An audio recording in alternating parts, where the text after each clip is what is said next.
A real nasty storm was raging outside the Earl's mansion, pouring rain, lightning lighting up the night. The Countess started bleeding badly during childbirth, and they couldn't save either her or the newborn.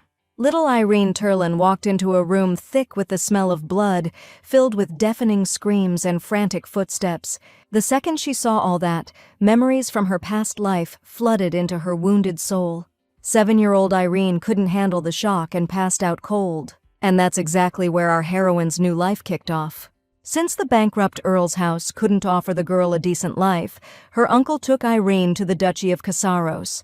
The Duchess was her late mother's cousin and was supposed to take care of the little one. The day her mother died, our girl realized she was living in the world of a novel she'd read in her past life. Just your typical romance, where the hero's ready to do anything for his girl. Only thing is, our girl didn't get reborn as her, but as the villainous Irene.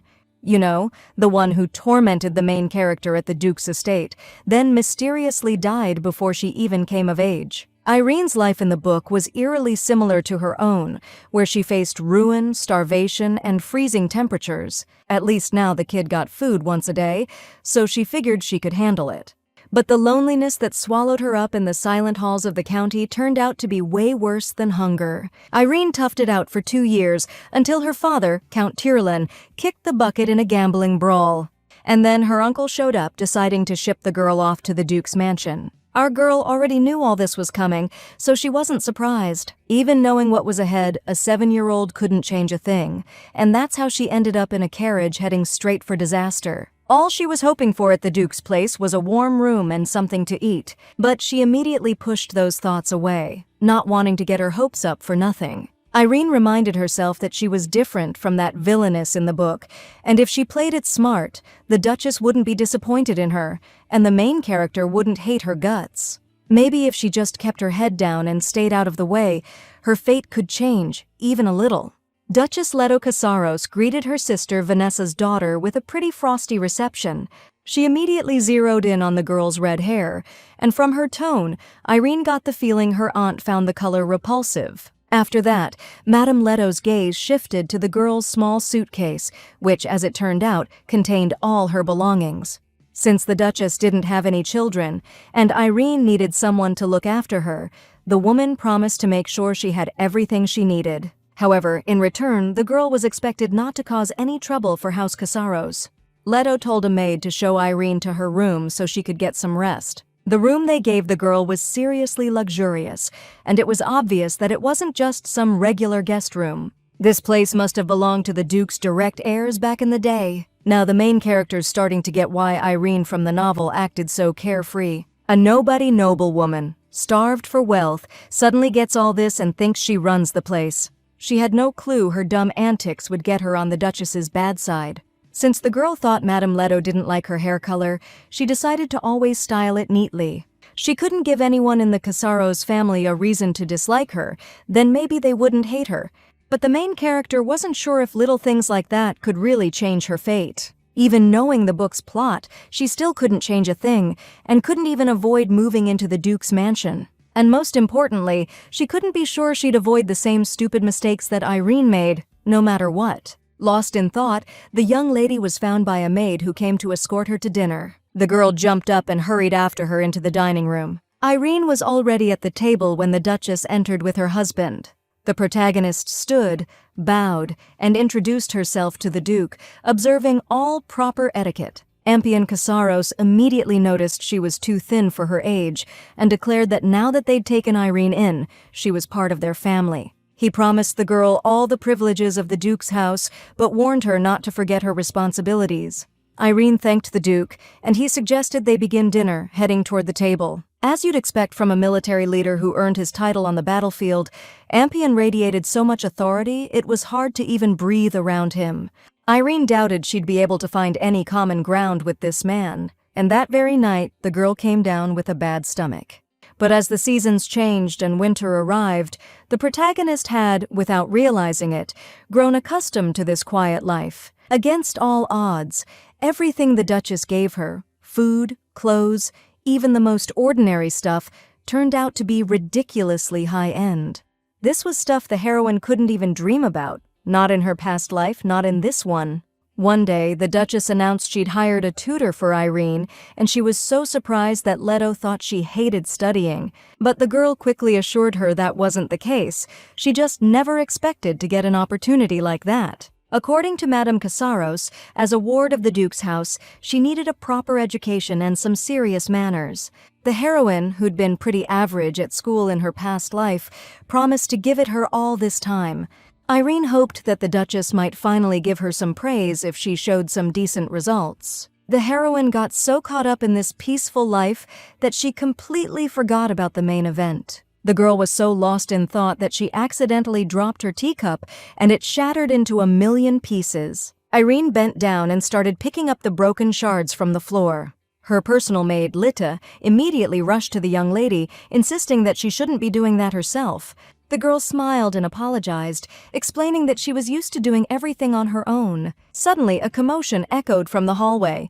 It seemed like the whole house was in a frenzy. Irene peeked out the door and saw the servants running like crazy to warn the master and mistress about a visitor. Since our girl had no idea they were expecting anyone, she stepped out onto the balcony to see who it was. Below, she saw a boy with the same golden eyes as the Duke, but with a cocky glint, and she shuddered. In that instant, Irene realized it was Athan Casaros, the male lead of the novel, the one who would lead the villainous "That's Her" to her doom. The wheel of fate, slowly but surely, had made its next turn. The original novel opened with the lines about how this boy was the Duke Casaros' illegitimate son. His mom was a commoner, but right after he was born, she mysteriously vanished with Athan. Then, 7 years later, the day came when he suddenly returned to the Duke's mansion alone. The boy was standing near the portraits of the estate owners when Irene approached him. When Athan turned around, the girl greeted him and told him her name. Then she explained that she was a distant relative of the Duchess and was here under her care. In the novel, this boy was supposed to off Irene one day, and even though she was scared to talk to him, she decided to be nicer to him, hoping fate would change at least a little. Hoping he wouldn't notice the fear in her voice, the heroine explained to him who was depicted in the portraits. The first one showed his lordship, the head of this house, who earned his title on the battlefield and elevated the Casaros family. Athan made it completely clear that he couldn't care less. But Irene continued her casual chatter and added that she'd heard the Duke had been looking for his son all these years and would surely be very happy to see him. But Athan cut her off, saying that was total BS. His father wasn't looking for him, he just wanted a replacement, someone to take over. He wasn't about to fall for some fairy tale about a loving dad, like some kind of chump. The heroine was shocked at how cynical this kid was, especially at his age. He must have been through a lot because even in the novel he couldn't stand anyone even mentioning his mom. Irene knew all too well that kids who'd been through hell at home always felt like the world had rejected them. She told the boy that his Grace was a tough guy, but he was fair. If all he wanted was an heir, the Duke could have had a kid with a new wife or picked someone from the family. But he didn't give up, and he kept searching for 7 whole years. And that, Irene thought, meant that Athan was more than just an heir to the family name to the Duke. Just as she said that, the living room door swung open, and Ampion Casaros walked in. Irene couldn't help but notice he hadn't even taken off his cloak or shaken off the snow. That could only mean he was in a real hurry, excited to see his son. But against all her expectations, the Duke leaned over Athan and asked what he was doing here and where his mother, Niobe, was. The boy lowered his head, said he didn't know, and reached into his pocket. He pulled out a necklace, shouting that his mother said the Duke would listen to him if he saw this. The Duchess, entering the room, recognized the Casaros family heirloom, the Harmony necklace, the one her husband gave that woman. The Duke examined the piece closely and stated that first, they needed to verify its authenticity. In the meantime, he ordered a room to be prepared for the boy in the estate.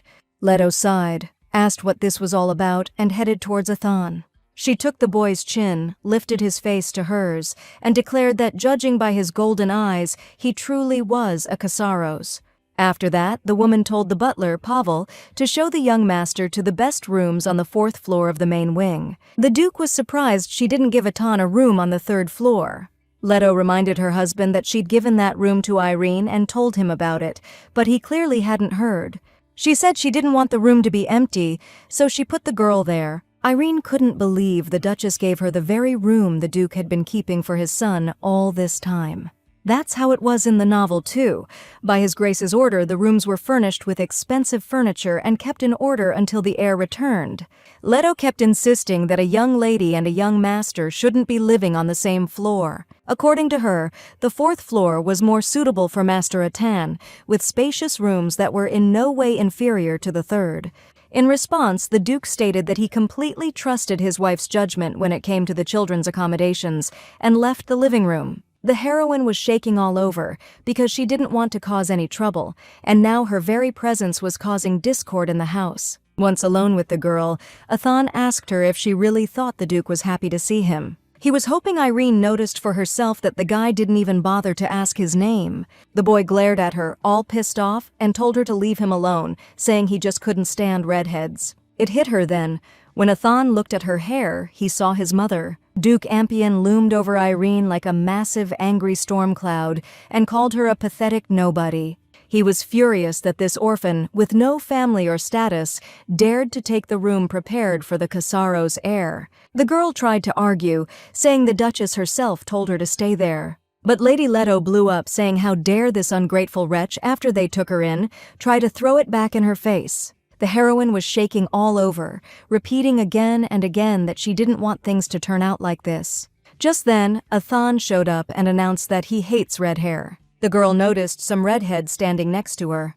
Stepping right up to Irene, Athan grabbed her by the throat, choking her and telling her to get lost and just kick the bucket. The main character begged for help, saying she hadn't done anything wrong and didn't want to die.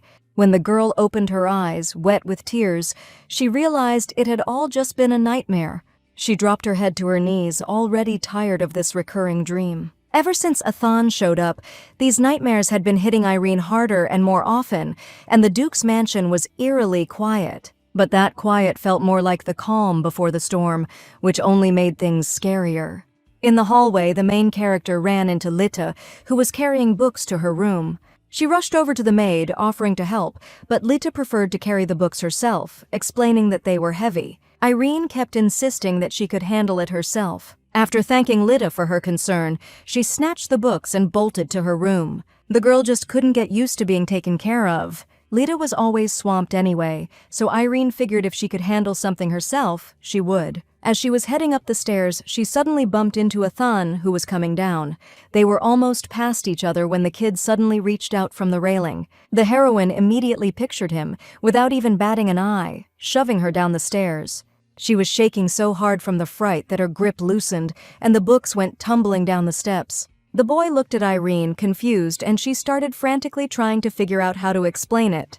She apologized, bent down, started picking up the books, claiming she was lost in thought, and they just slipped. Athan sighed heavily and silently walked past her, going his own way.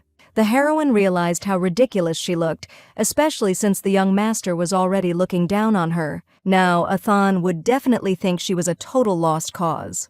As Irene walked past the window, she suddenly noticed the boy heading towards the forest. He wasn't wearing a coat, and it was freezing cold outside. Her first thought was worry that he might catch a cold, but then she remembered his scornful look and turned away from the window, deciding she shouldn't worry about someone who only had snide remarks for her. Athan stood in the freezing cold, staring out at the empty, snowy distance. Suddenly, a familiar voice came from behind, telling him to go home because it would be dark soon. Turning around, he saw Irene. She'd come after him after all and brought a warm cloak. Standing sideways, the boy asked what she was doing out there. Irene smiled and said that even though it was still part of the duchy, you could easily get lost here if you didn't know the way. Even though Athan said it was none of her business, she admitted she was worried about him. No matter how much she told herself to ignore him, the heroine knew that bone-chilling feeling of coldness and loneliness all too well. Irene held out a cloak to the boy so he wouldn't freeze in such light clothing. She suggested he keep walking if he wanted to, and then they could return to the house together. Suddenly, Athan smirked menacingly, stepped right up to Irene, and with a sneer, pointed out how hard she was trying. According to him, she was constantly pretending to be kind, acting all grown up, fussing over the mansion, and even brown-nosing the maids. He figured she liked feeling superior to everyone else, playing the do-gooder. Then Athan twisted his face in a grimace of disgust and said her fake expression made him want to hurl.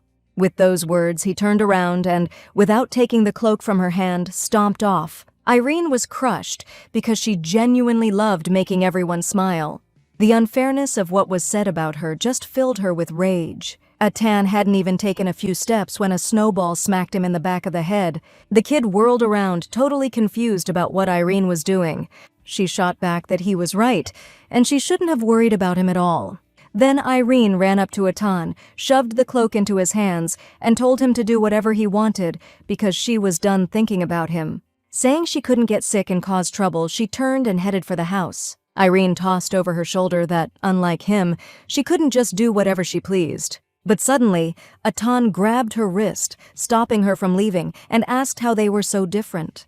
She calmly reminded him that he was the heir to the Duke's estate. But what Atan didn't get was what the title meant when his dad couldn't care less, and the Duchess just saw him as a nuisance. Deep down, he was sure Irene looked down on him just the same. The girl didn't even bat an eye, just calmly asked why he didn't leave then. Atan was actually thrown off by how blunt she was being. Then he turned away and said she wouldn't get it, since she was born with a silver spoon in her mouth. Irene sighed heavily in response and said she was jealous of him. Atan could be a jerk, rebel, do whatever he wanted, and they'd still keep him in this house. Meanwhile, she didn't have anywhere else to go to escape the cold and hunger, so she had to play along, serve, and suck up just to keep from getting kicked out. And even though her being so agreeable and fake made him sick, it was the only way she could make it through another day. The next day, on her way to dinner in the dining hall, the heroine was thinking about the mess she'd made. She'd been trying so hard to avoid beef with Atan, and now he probably straight up hated her guts. The thought that everything would keep playing out like in the novel really bummed Irene out. She sighed, and suddenly Athan's voice came from behind, pointing out how loud she was being. His showing up in the dining hall surprised her, since up until now the kid had ignored all the Duke's invites. She went over to him to find out why he was still standing there. Turns out, Atan just didn't know who sat where and where he was allowed to sit. Glad that he wasn't still mad about yesterday, Irene showed the boy his spot and pulled out his chair for him. The girl had no doubt that the Duke and his wife would be happy to see Atan at dinner. After that, an awkward silence filled the dining hall, as the heroine had no idea what else to talk about. After that blow-up, she was too ashamed to even look him in the eye. Finally, the Duke and Duchess walked into the dining room, and Irene breathed a sigh of relief. But then, Lady Leto came up to the table and shot Atan a nasty look that made the kid shrink back in his chair. She said he was sitting in Irene's spot and demanded to know who gave him permission to do that. The Duchess scanned the servants, asking who showed Atan to the dining room, but he just clammed up, totally lost. That's when the heroine jumped in to defend him, admitting that she gave him her seat. The girl smiled and added that Atan, as the heir to the family, should be sitting there anyway. The Duke was tired of the whole thing and suggested everyone just start eating. Irene sat down, once again realizing you can't relax for even a second in this house. Atan, sitting across from her, stared thoughtfully at the girl and couldn't take his eyes off her for a long time. All that tension at dinner messed with her stomach again, something that hadn't happened in ages. She left the bedroom and headed to the kitchen for some medicine, but ran into Atan along the way. When Irene asked what he was doing in the hallway so late, the kid suddenly turned red. Looking super embarrassed, he confessed he was heading to her room to talk about something. She immediately figured he was there to talk about what happened yesterday. And just then, some noises started coming from the Duchess's bedroom. Hearing an unfamiliar guy's voice, Irene immediately covered Athan's ears, saying he shouldn't be listening to that. At the same time, she was trying to figure out whose voice it was, since His Grace had left the estate right after dinner. Meanwhile, Atan was trying to get her hands off his ears, 'cause he wanted to hear what was going on in the Duchess's bedroom too. Even though the Duke was the first to betray his wife, Irene didn't want to believe Lady Leto was cheating on him, because that could turn into a real mess. Atan finally managed to break free from the girl's grip, who immediately signaled him to be quiet. Just then, a voice from the bedroom asked if anyone was outside the door, and the kids froze in fear. The heroine frantically tried to figure out what to do now, because if the Duchess thought she was eavesdropping, she'd definitely hate her. Nothing came to mind, and Irene started shaking with terror. Atan noticed this, took her hand, and told her to stop trembling like a leaf. After that, he pulled the girl along the corridor. The heroine felt a very strange sensation. Just yesterday she was afraid to get close to Atan, but now she felt much calmer next to him. Suddenly, the boy stopped short, and when Irene looked up, she was surprised to see the Duke standing in front of them. Trying not to show that anything was bothering her, she acknowledged that His Grace had returned, having finished his business early. To the Duke's question of what they were doing together in the hallway so late, Irene replied that she had a nightmare. The girl said she was scared to be alone, so Atan was comforting her. Suddenly, the Duke smiled and complimented his son for acting like a true Casaros. Irene was happy to see Atan's pleasant embarrassment as he received praise from his perpetually gloomy father. Hoping this incident would bring them closer, she squeezed the boy's hand tightly in her own. Ending the conversation there, the Duke told the children to return to their rooms and headed towards Leto. Irene shuddered, realizing this absolutely couldn't happen. If Amphion goes to his wife now, he'll find her indisposed, and their already fragile union will shatter. And as a relative of the Duchess, she'd be kicked out of the house without a second thought. So Irene immediately rushed after the Duke to stop him. When he turned to her, she mentally cursed herself for what she was doing, knowing she probably couldn't stop him anyway. Head down, Irene mumbled that she was still scared to go back to her room. But then, to her surprise, the Duke ordered Paul to bring 3 cups of warm milk to the living room. He said warm drinks calm the mind and promised to stay with the kids until she felt okay going back to her bedroom. Irene and Athan exchanged glances, realizing the Duke could actually be a lot nicer than they thought.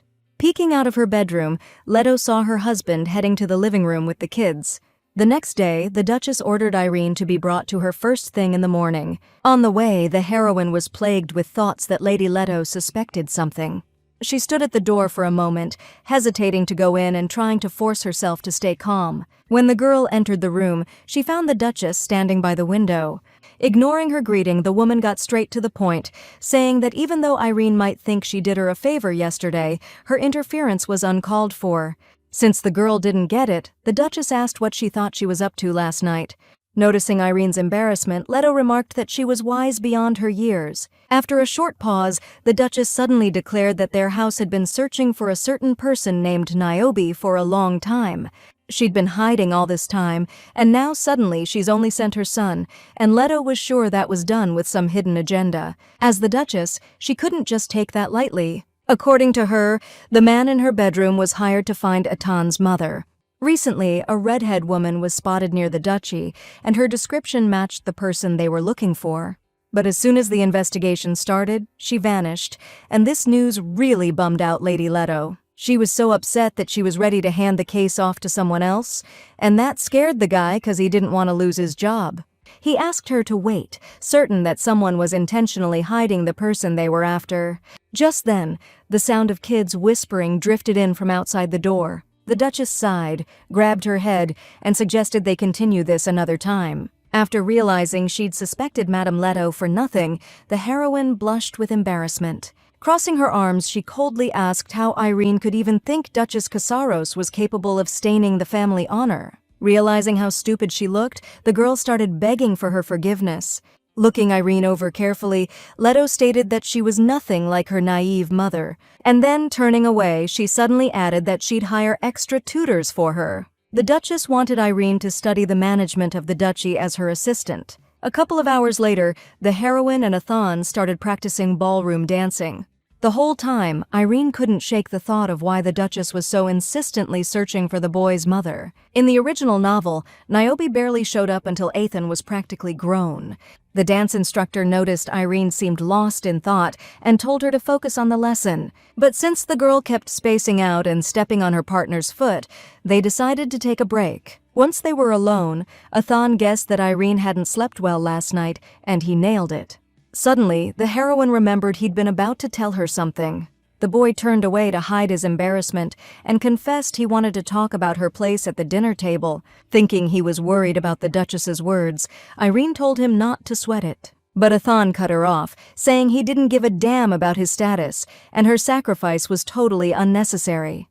The girl was taken aback at first, but then smiled and replied that both that seat at the table and the room on the 3rd floor were originally meant for him, the heir to House Casaros. Athan interrupted her again and flatly stated that she should just become the heir herself.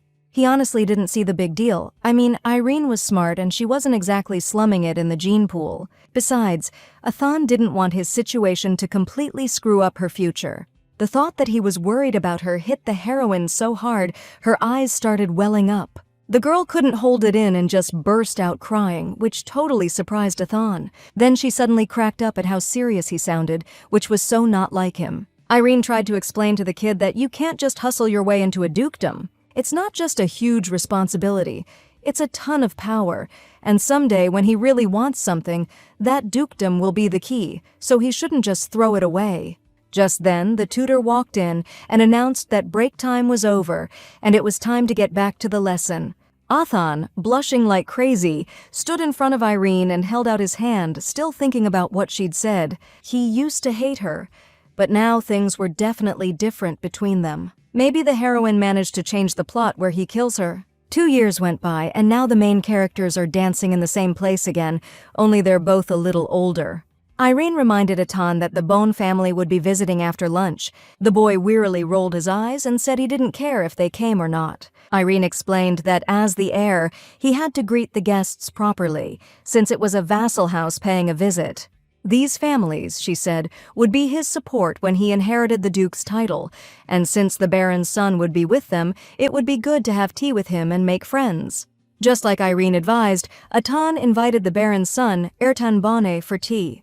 The young man looked around and declared that the mansion was very majestic, a true dwelling for a noble family. And although Irene was taken aback by his tone, she kept the conversation going and said she was also amazed when she first came here. Ertan went straight to Lady Trilon and announced that he'd heard stories about her. He bowed, adding that she was as refined as befitting a count's daughter. Not understanding what he was implying, Irene smiled and thanked Bone. Ertan suddenly kissed her hand and asked her to do him the honor of staying alone with him, to get to know each other better. The heroine flushed with embarrassment and outrage at his behavior. Athan, frowning, asked the guest what he thought he was doing, calling him a real piece of work. The heroine froze, and Ertan turned around and asked him to repeat what he'd just called him. Athan was about to repeat himself, but suddenly noticed Irene gesturing for him not to. Scoffing that Ertan was just ridiculous, the young duke turned and left the parlor. Athan walked into the hallway, flipping off the comment the guest threw at him about running away. To smooth things over, Irene offered Ertan some tea, or hot chocolate. The guest made it clear he wasn't a kid and just asked for a plain tea. She was bummed because she'd asked Athan to make friends with the baron's son. Ertan, ever the arrogant one, pointed out the duke's heir had quite the temper, but his mom told him to put up with it, or he would have lost it a long time ago. Irene was curious about what the Baroness had actually told her son. Turns out Ertan was advised to just ignore any rudeness from that little so-and-so.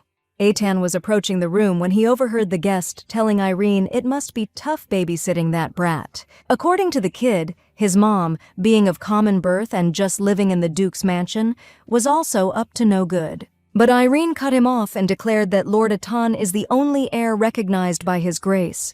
So she asked Mr. Bond to be reasonable and watch his tongue. Ertan got flustered and started making excuses, claiming he was just opening up because he felt like she'd understand. Then, out of nowhere, he mentions that Irene's probably gonna marry some vassal of the duchy soon, most likely him. Ertan's reasoning was that she's an orphan, has no family left, and her fate's basically up to the Duke and Duchess. So, in his brilliant opinion, the best thing to do was pick her a husband from a family close to the court. And considering Lady Trilon's situation, the Bond family was the most logical choice.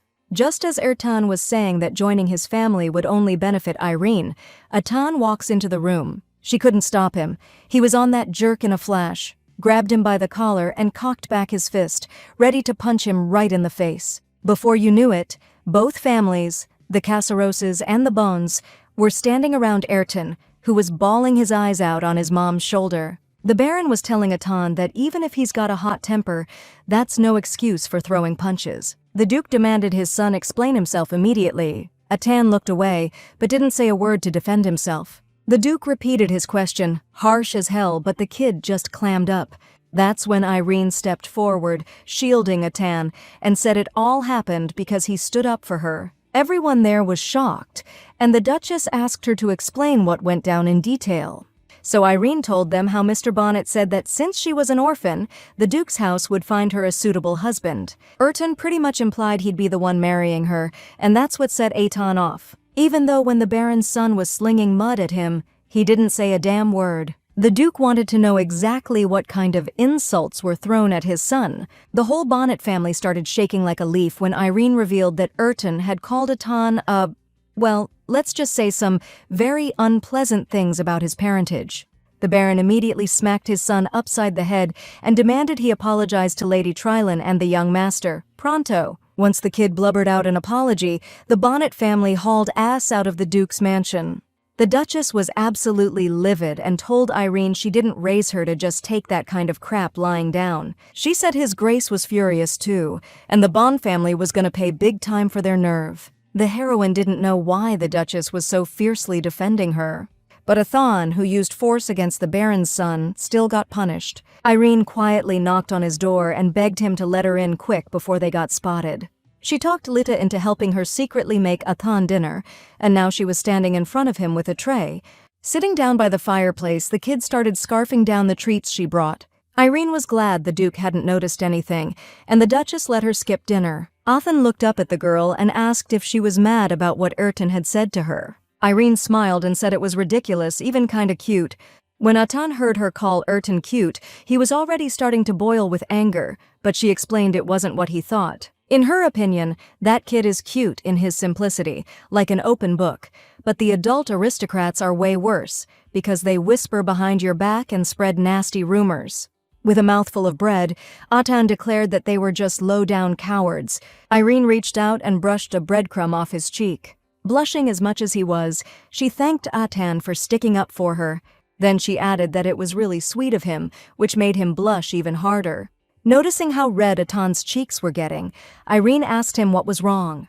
Thinking he had a fever, she anxiously reached out to feel his forehead. Her touch made Aton burn up even more, and unable to take it, he pushed her away and yelled at her to leave him alone. Trying to compose himself, he said in a calmer tone that he was feeling sleepy and asked Irene to go back to her room. The heroine agreed, 'cause it really was getting late, and hurried off. Before she left, she reminded him they had classes tomorrow and told him not to even think about skipping. Athon grumbled after her that he'd rather sleep in than waste time on that crap. Hearing the irritation in his voice, the heroine stopped and asked if he was gonna throw a fit and get punished every time something rubbed him the wrong way. Then she added pretty sharply that Athon needed to get a grip and deal with the situation. The boy was quiet for a sec, then asked if she'd refuse to marry Bonnet if he went to class. Since Irene didn't get his question, he asked if she'd marry the Baron's son if she was ordered to. The heroine lowered her head, 'cause she didn't know the answer. It wasn't her decision, it was up to the Duke and Duchess. That pissed Athon off. He couldn't understand why they got to decide for Irene. The girl, in her usual way, smiled and replied that she was under the Casaros' care and had to obey those who took her in. And since the Casaros family is calling the shots right now, if they decide to make her part of the Baron's family, so be it. 2 years prior, Niobe brought her son to the Duke's estate to show him where he was born. His first impression was that the house was so huge, it was hard to believe regular people lived there. Niobe gave Aton a necklace and told him to show it to whoever lived there so they'd know who he was right away. And then, step by step, the boy was supposed to take back what was rightfully his. Niobe promised to return when the time was right to get even with those who tried to take advantage of her. Aton's fists clenched with anger when she asked if he'd do it for his poor, miserable mother. Because she was doing the same thing, using her son for her own gain. And now, standing alone by the blazing fireplace, Aton was thinking about all of it. He used to think that if he got kicked out of the dukedom, it would be some comfort to see his mother lose it. But none of that mattered anymore, because something important had come into his life. As long as she was there, Athon was ready to be anything, even a duke, but he wouldn't let anyone take what was precious to him. With a determined stride, he left his room, headed to Irene's bedroom, and, throwing the doors open, announced they needed to talk. The girl was sitting at her vanity in a nightgown, brushing her hair, bright red and long, flowing over her shoulders. Seeing this, Athon froze right in the doorway, and his face flushed red again. Startled, she dropped her hairbrush. She scrambled to pick it up, wondering why Athon hadn't knocked. Irene was getting ready for bed and had let her hair down, and now because of him, she'd have to fix it again. so she asked him to leave. Athan couldn't take his eyes off her red hair, exactly like that woman he despised. And suddenly he asked the girl a question that had been on his mind for a long time. Why did she always wear her hair in a braid? He was wondering if this had anything to do with him saying he hated redheads. Atan was curious if Irene remembered saying that during their first meeting. He really was super cold to her back then, but things are totally different now. So, without waiting for an answer, Atan told her she didn't have to tie her hair up around him. Irene turned around, surprised, and looked at the guy when he suddenly said he didn't mind the color. Responding to her confusion, Atan added that he couldn't stand other redheads. Then he walked up to Irene, leaned in, gently touched a strand of her hair, and said she was different and her hair was beautiful. Staring into his eyes, totally flustered, she blushed, and an awkward silence filled the room. Finally, she pulled herself together, stood up, and asked why he even came in if he was going to sleep. Atan was lost in thought, staring at his empty palm, where Irene's soft hair had just been. Then he caught himself, cracked a smile, and announced he was finally going to get serious about his studies. Irene was stoked to hear he finally understood how important it was. Atan admitted she was right, and he needed to get his act together because he'd found something here he'd defend with his life. The girl looked at him confused, totally not getting what he was talking about. Meanwhile, all he could think about was that no one, ever, would take Irene away from him. From that day on, Atan really did start studying a lot harder. And just like that, in the blink of an eye, another 3 years flew by, and our girl turned 14. It was a sunny day, a nice breeze was blowing, and Irene felt like taking a little walk. A servant came up to her to let her know geography class was cancelled because the teacher had some urgent business. Lita admired the young mistress because in other noble families, girls wouldn't even touch a geography book. Little did they know, Irene was soaking up all this knowledge so she could survive if things ever went south. All these years, the heroine's been getting the same education as the direct heirs. The Duchess herself taught her everything a proper noble lady should know. But this perfect life couldn't last forever against the plot's demands, because in the original story, Irene didn't even make it to adulthood. And even though she and Atan were close now, she didn't know what the future held, and if she wanted to survive, she had to get out of here. Lita didn't rule out the possibility that the Duchess wouldn't let Irene marry since she's so smart and useful to the family. Even though the heroine didn't think so, the maid insisted that in some families, women are the ones who inherit the lineage. Irene cut her off and stated firmly that the Casaros family already had a legitimate heir. She just saw herself as a freeloader and was sure that wasn't going to happen. The maid got flustered, saying that wasn't what she meant, but Irene already knew that. She just asked her to be more careful. Look, if she ever has to leave, Lita will still be serving the Duchess, and words like that could mess things up for her. Just then, Athene's voice boomed from behind, asking what the heck she was even talking about, leaving and all. 12-year-old Athene was standing behind her, soaked from his fencing practice. Irene smiled and asked if his lesson was over, but the kid just yelled at her, demanding she not dodge the question. Then he stepped closer and, staring right into her eyes, asked if it was true she was planning to ditch this place. Irene turned to Lita, who was totally stunned by the scene, and told her to head on ahead. After that, she sighed and told Athene he needed to work on keeping his cool, since a future duke can't just fly off the handle like that. Ignoring what she said, the kid kept pushing, trying to find out if the Duchess had ordered her to get lost from the estate.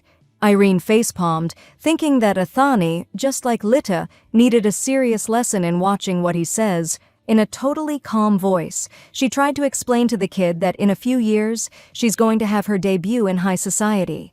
She couldn't just rely on the Duke's good graces forever. She needed to get ready to stand on her own 2 feet.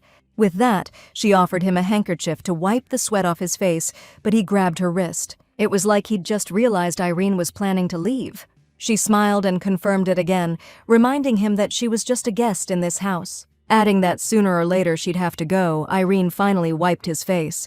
Just as Athan collected his thoughts to say something to her, his buddies ran up from behind and cut them off. Irene watched the guy in the lead with interest, since she didn't know who he was. Unlike her, the guy himself had clearly heard all about her. He introduced himself to Lady Trilon, saying his name was David, and he and Athan did fencing together. Irene realized she was talking to the son of one of the Bowen vassal houses. David laughed, saying he finally understood why Aton never mentioned his sister. He said if he had such a gorgeous sister, he'd keep her hidden from the world too. Before Irene could thank the sweet kid for the compliment, Aton cut her off.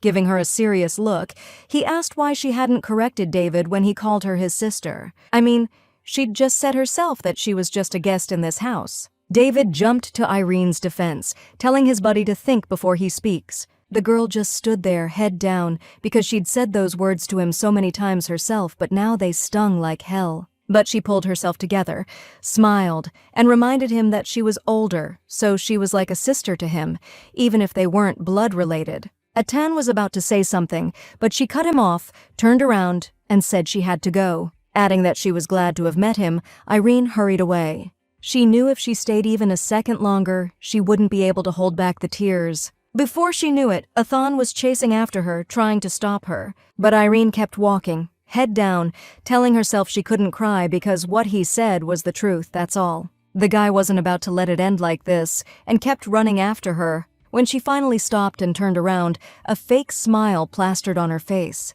She apologized, admitting it was harsh of her, and promised to make sure she didn't embarrass the family name again. Athan was surprised Irene actually bought the load of garbage he'd just spewed. He pointed out he was just repeating her words, and she acted like a total idiot. In that moment, it seemed to her like he was just messing with her head. Athan, on the other hand, still couldn't figure out how Irene didn't realize it was a joke, since she always reads people like a book. He told her not to take it so hard. That just set her off, and she yelled at him not to be so damn casual about it, 'cause she's busting her ass for some recognition. The wind ripped her umbrella right out of her trembling hands, and freezing rain started pouring down. With tears streaming down her face, she screamed about how tired she was of being afraid people would hate her. Stunned by her outburst, Athan reached out to her and, like always, just said, "Hey!" But she screamed at him to stop talking to her like that, because if he really thought of her as family, he'd call her sister. With that, Irene turned and ran off, and Athan just asked, "Where are you going?" She spun around and snapped that it was none of his business, and then told him not to follow her. Soaked to the bone, she trudged through the mud and puddles in the forest, feeling like everything she'd bottled up for years was finally exploding out of her. Irene spent her whole life just trying to be worthy of love, but she ended up snapping at Atan, who, even though he was taller now, was still just a 12-year-old kid. The heroine suddenly remembered his confused face when he tried to stop her. She decided she needed to go back and apologize to him. But first, she had to find her way back. And the storm was just getting worse. Startled by a clap of thunder, she lost her balance, realized she was falling, and squeezed her eyes shut. But a strong man's arm caught Irene, stopping her from falling. Atan pulled her close and told her not to be scared because he was there. The heroine recognized those arms, that voice, and realized he'd come looking for her. Irene turned to Atan, worried, and asked why he was alone. Turns out the guards were out searching too, combing the other side of the forest. She just couldn't figure out why he came along with them instead of delegating it. After a moment of silence, Atan suddenly confessed that the word family had never meant anything good to him. The woman who gave birth to him just dumped him. The Duchess hated him just for being born, and the Duke was always cold, unreachable, and distant. Tears streamed down Atan's face as he admitted that he hated the very idea of family, and he didn't want Irene, his sister, to become that kind of family for him, but that didn't mean he thought of her as a stranger. So he looked up at her and begged her not to leave him. The heroine looked at Atan, who, even being the stubborn guy he was, had so sincerely confessed his feelings and vulnerability. She hugged him tight, thanked him for calling her his sister, and promised to always have his back. The guy was taken aback at first, then pulled Irene close and smiled. Just then the guards finally showed up. And so, after making amends in the summer rain, the guards escorted the young masters back to the Duke's mansion. Turns out, back at the house, Irene's sudden escape had caused total chaos. Athan held the heroine's hand tightly, and she could tell from the Duke and Duchess's faces that they were definitely ticked off. The Duke gave Irene a stern look and asked what possessed her to run off like that. The girl hung her head, thinking she'd let the Casaros family down and not knowing what to say. Still holding her hand tight, Athan declared that she left because of him. Despite Irene trying to stop him, he confessed that he dared to call his sister just a regular guest in their house. The heroine frantically insisted it wasn't true, but Athan just stated the facts. The Duke and Duchess watched in silence and surprise for a moment as they tried to cover for each other. Finally, Ampion cut Irene off, saying that whatever the reasons, leaving the residence without permission was unacceptable. Half the guard had to comb the forest in a heavy downpour. What's more, according to the Duke, Irene caused the family worry, and she should think about her behavior. The heroine looked up at His Grace in surprise, since he had just called them family. Since the responsibility for Irene's upbringing fell on the Duchess, Ampion decided that she would determine the girl's punishment. After thinking for a moment, Leto declared that both Irene and Athan would be under house arrest for a week. After that, she told them to take a hot bath and drink warm soup before bed so they wouldn't catch a cold. With these words, the Duke and Duchess turned and headed to their room. The heroine was thrown by that decision. She was expecting way harsher punishment. Light came up and offered to escort the young lady. On the way, Irene suddenly realized that the Duke and Duchess were maybe so disappointed in her that they didn't even see the point of scolding her. But those heavy thoughts were interrupted by Athan, who caught up to her and grabbed her hand. He told her not to overthink things and just take a hot bath and relax. Irene thanked him for everything and told him to go straight to bed too once he warmed up. Watching her go, Athan sighed and touched his lips to the hand that had just held hers.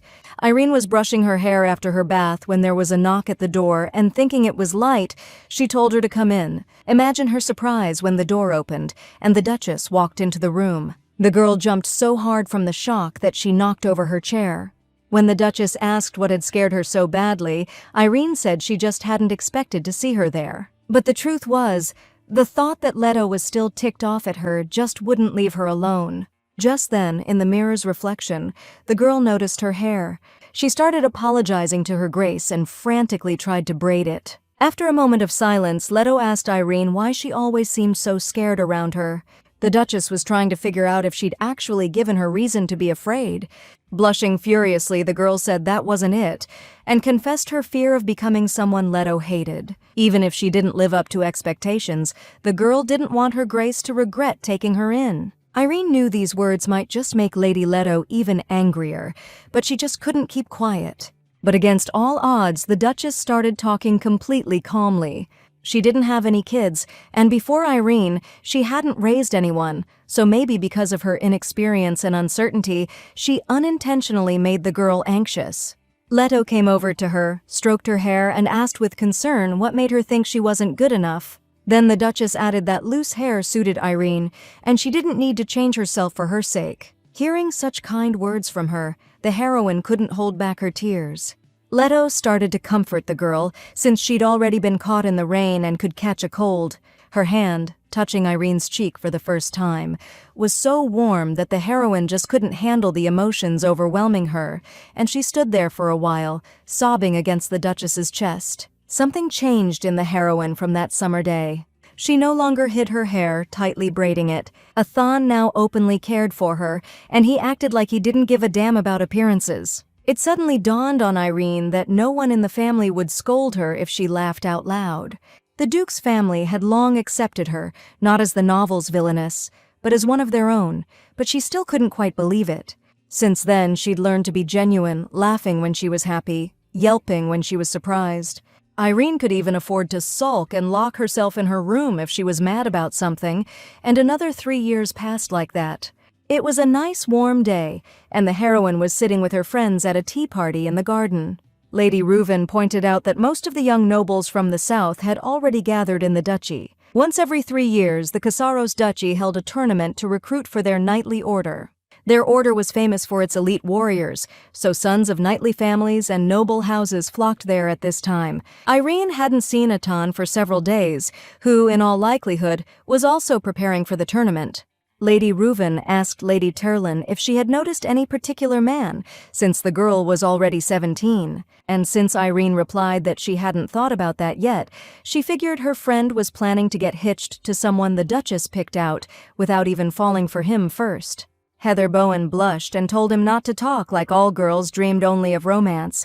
But Reuven reminded her that the Duke's house organized this wonderful opportunity for introductions. Actually, the tournament really was a place for social gatherings, and the Duchess specifically invited girls from neighboring lands so they'd have a chance to find a worthy husband. The girls were so engrossed in their argument that they didn't notice someone approaching their table. Only Irene noticed the young man, who shyly called her a beautiful redhead. The guy knew she was a relative of the Duchess, but she, in turn, had no idea who she was talking to. Initially flustered by her beauty, the stranger apologized, introduced himself, and said his name was Pierre Servin. Still embarrassed, the young man confessed that he'd wanted to approach her for a while, but at that moment, someone's hand landed on his shoulder.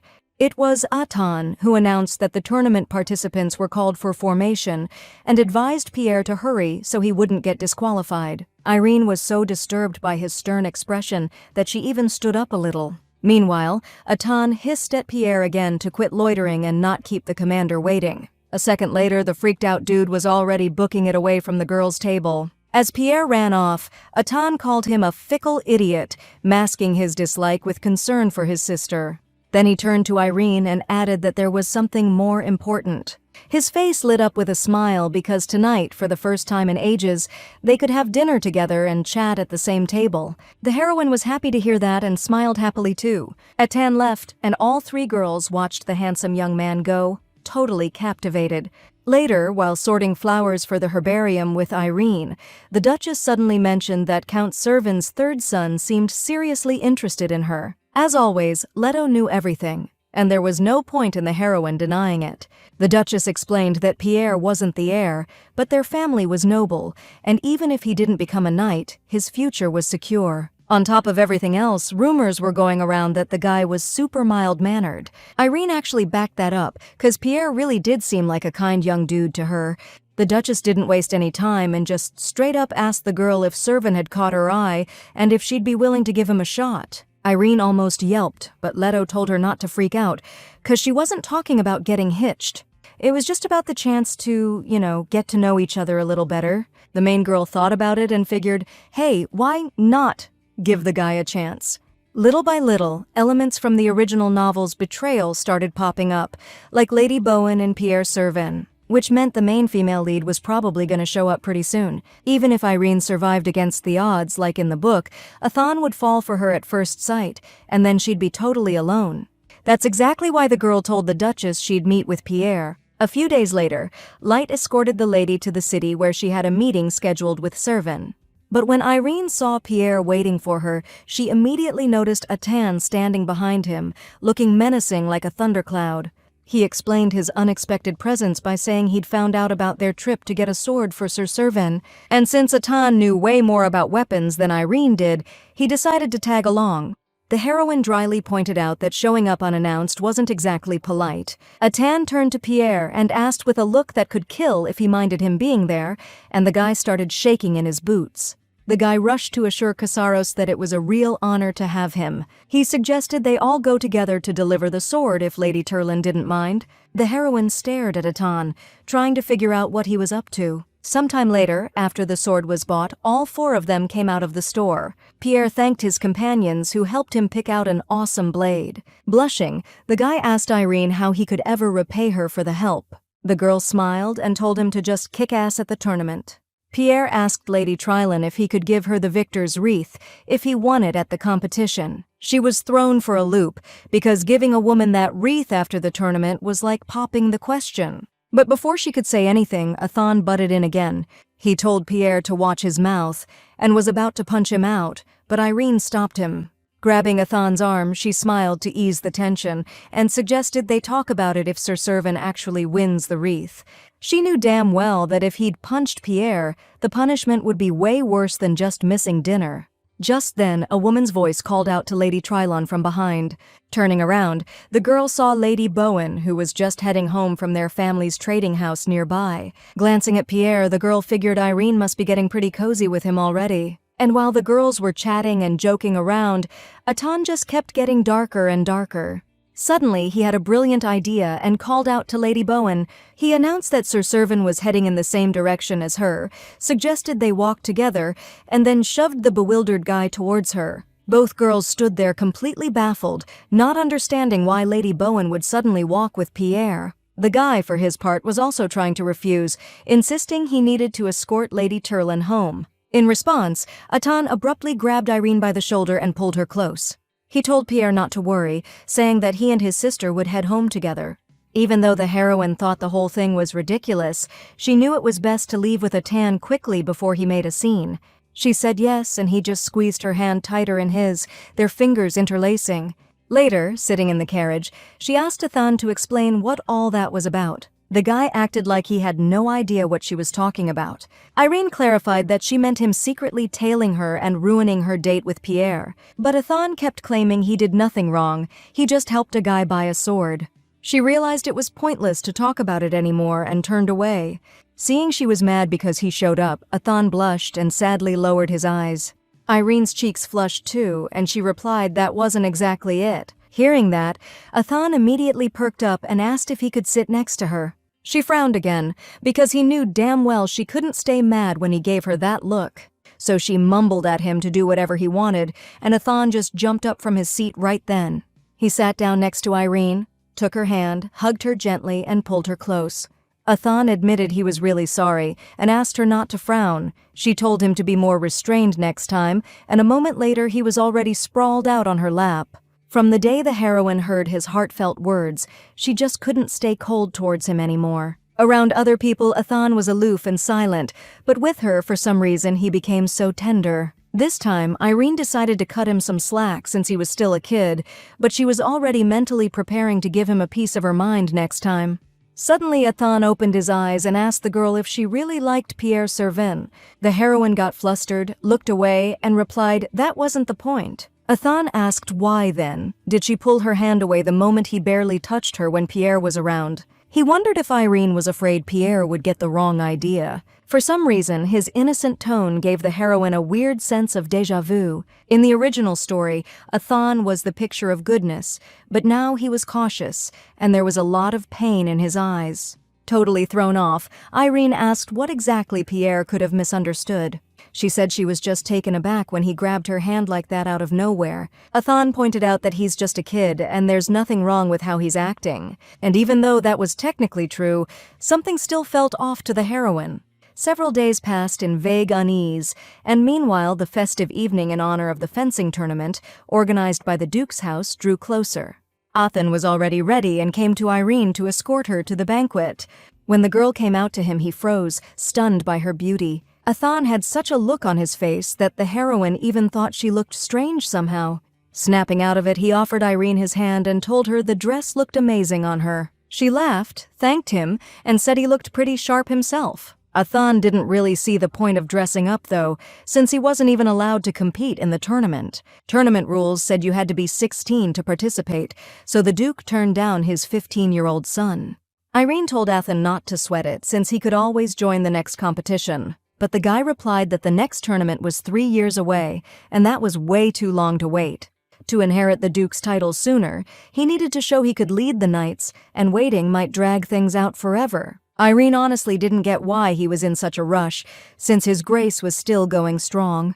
Then Atan looked at her and confessed he was doing it all for her. And since she didn't catch his drift, he reminded her that the head of the house decides everything about her future. Athan's eyes lit up with this weird intensity when he said he'd become a duke sooner to make Irene's life easier. For a split second, his face looked totally unfamiliar to her, and he just kept going on about how it would give him more power to help her out. Irene smiled and said it was sweet of him, but he didn't want the title just for her sake, right? But Atan reminded her he'd said she was the most important thing to him more than once, and after everything she'd done for him, this was the least he could do to repay her.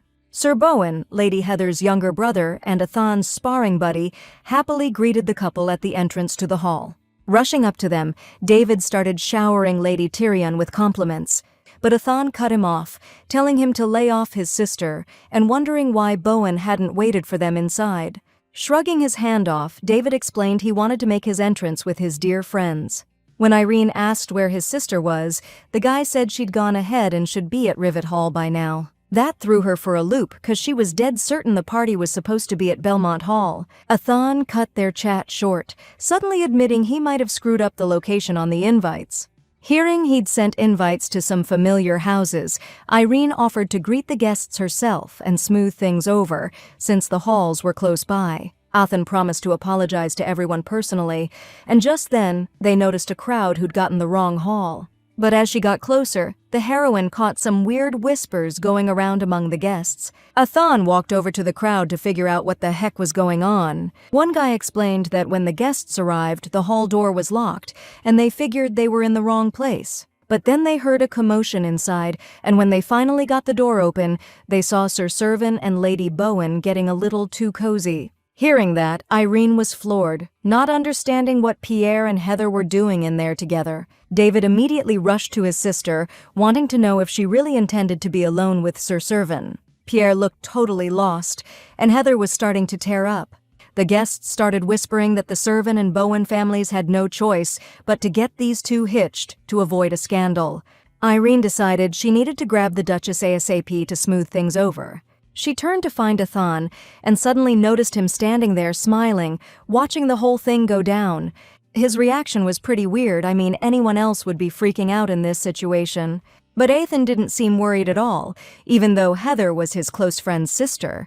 No need to get the Duchess, because a second later she showed up in the ballroom herself, demanding an explanation. Like a seasoned conductor, she took control of the situation, and the guests were smoothly ushered into the right room. Heather and Pierre got a chance to bail on the party under some fancy excuse, and the Duchess dragged Athan away with her, demanding answers, and her face was colder than usual. Later, Leto called Irene in, but for some reason, she didn't start talking for a long time. Seeing how bummed out she was, Irene couldn't figure out what Athan could have said to her. When the Duchess finally got her thoughts together, she suddenly looked up and, staring straight into Irene's eyes, unexpectedly told her to stay away from Athan. The woman was sure that kid would stop at nothing to get what he wanted. According to her, his mother, Niobe, was exactly the same way. The Duchess could still picture Athan's face when he deliberately mixed up the rooms on the invitations, and didn't feel a shred of remorse. Irene tried to defend the guy, saying he wasn't anything like Niobe and was trying to be a worthy heir, but Leto cut her off and yelled at her to do as she was told. Irene flinched, and the Duchess, frowning, added that she was doing it for her own good. When Irene left the room, a smiling Athan was already waiting for her in the hallway. He said he knew she'd be devastated, and he couldn't just leave her alone after something like that. Athan put his arm around her and said he couldn't believe Servan would stoop so low, daring to flirt with Irene while secretly seeing someone else, and with her close friend, no less. She looked at Athan and asked if he knew about their relationship, and deliberately mixed up the invitations to make them look bad. After a short pause, he said that wasn't the case, and then asked if the Duchess had told her that. Even now, Athan didn't show a shred of remorse, and Irene had never seen him like this before. She yelled at him to stop pretending and just admit why he did it. Athan walked up to her, cupped her face in his hands, and looking straight into her eyes, said it was just a coincidence and the Duchess was overreacting. His face instantly changed again, becoming almost sad that she didn't believe him. Then Athan added that, as the Duke's heir, he wouldn't intentionally undermine his own credibility. The heroine stared into his eyes, but the Duchess's words kept replaying in her head, that he'd done all this because of her. Irene hadn't rejected the advances of that Servan guy, so Athan figured he had to take things into his own hands and take care of the competition. But the girl still couldn't wrap her head around why he'd do any of it. The Duchess just couldn't pretend she didn't see it anymore. She told Irene to remember that Athan's eyes were always only on her. The guy stroked her hair, kissed her forehead, and kept saying he wasn't capable of something like that, unless it was about keeping her safe. The heroine looked at him, becoming more and more convinced that the Duchess was right. Athan noticed her shivering and, thinking she was cold, suggested they go inside. He offered to walk her home and asked her to just trust him. In that moment, Irene finally realized Athan was obsessed with her. After what went down at the pre-tournament ball, the heroine felt super awkward around Athan. She spent days holed up in her room, skipping even dinner. Irene kept racking her brain, trying to figure out how to act around Athan if the Duchess was telling the truth. She never imagined she'd be in a situation where he'd be so fixated on her that it would all go south. Suddenly, the heroine remembered that an invitation to this year's debutante ball had just arrived from the capital. If she keeps busy with the preparations, she can keep her distance and maybe, just maybe, his interest in her will fade. Lost in these worries, Irene didn't even notice how time flew by, and before she knew it, she and Athen were heading to the capital for the ball. The Duchess wanted to go with them, but she wasn't feeling well and couldn't make the trip. Before saying goodbye, Leto double-checked that Irene was keeping her distance from Athen. The girl replied that she'd arranged for them to leave for the capital on a different day on purpose. The Duchess told Irene to take care of herself, since the journey was long and would take several days. Suddenly, the main character felt really sick on the road. She couldn't catch her breath, and it felt like the carriage was about to flip over. Suddenly, she remembered that in the original story, Irene died because of this very thing. There weren't any details, but everyone suspected that Athen, who hated her, had arranged for it to happen. But what if he had nothing to do with it? And today was just the day Irene was supposed to kick the bucket according to the plot. The main character was shaking all over, and her body was covered in a cold sweat. Lita rushed to her mistress, trying to calm her down and get her to breathe. Suddenly, a command rang out from outside to stop the carriage immediately, and turning to the window, Irene saw Athen. A little while later, they were sitting on the grass, and he was holding her hand, letting her head rest on his shoulder. The heroine finally felt better and thanked Athen for his help. He suggested Irene stay in the nearest town so she could recover her strength. She refused, claiming she was already fine, but she was curious how he'd ended up nearby. Turns out, he couldn't just let her go to the capital alone. He prepped everything she'd need, sent her stuff in a second carriage, and then rode to catch up with her. Athen pressed her hand to his cheek and anxiously asked if she really hated him that much. She'd been avoiding him ever since that night, and if he'd messed up again, he was ready to go back to the estate. His trembling, pleading voice brought Irene right back to that stormy day when he was only 14. She remembered hugging him back then and promising to always be on his side. Then she cupped Athen's face in both her hands and asked him to look up. Looking him in the eye, she smiled and asked, "How could she ever hate him?" Athen smiled back, and she gently rested her head against his forehead. Irene explained she just wanted him to become a duke worthy of everyone's respect. And because that was her wish, Athen vowed to make it happen no matter what. He swore it to her, saying her desires were his command. It was getting late when Lita announced they'd finally managed to find a hotel. During the journey, she'd had plenty of time to think things over and make up her mind. If fate had really tied her to Athen like this, then it was her duty to make him the good guy he was in the original story. Strangely enough, all the worries that had been tormenting her just vanished into thin air. After 3 days, they finally made it to the capital. After settling into the Duke's city residence, they immediately went to visit Marquis Stefan. Irene was a little tense, since the main character of the novel lived in this very house. Walking through the estate's hallways, she tried to picture what Hestia was like. The butler suggested they wait for the Marquis in the drawing room, but they barely stepped inside when shouting erupted. Some girl was claiming she didn't steal the blue topaz and was pissed that her mom always believed Hestia. Irene watched the two sisters arguing, totally confused about what was going on. Suddenly, one of them tried to grab the other's hand, but she shook her off and lost her balance. Athen managed to catch the girl, using his hand and knee to break her fall, and their eyes met. Hearing the worried cries of her mother and sister, Irene realized that this was the main character of the novel.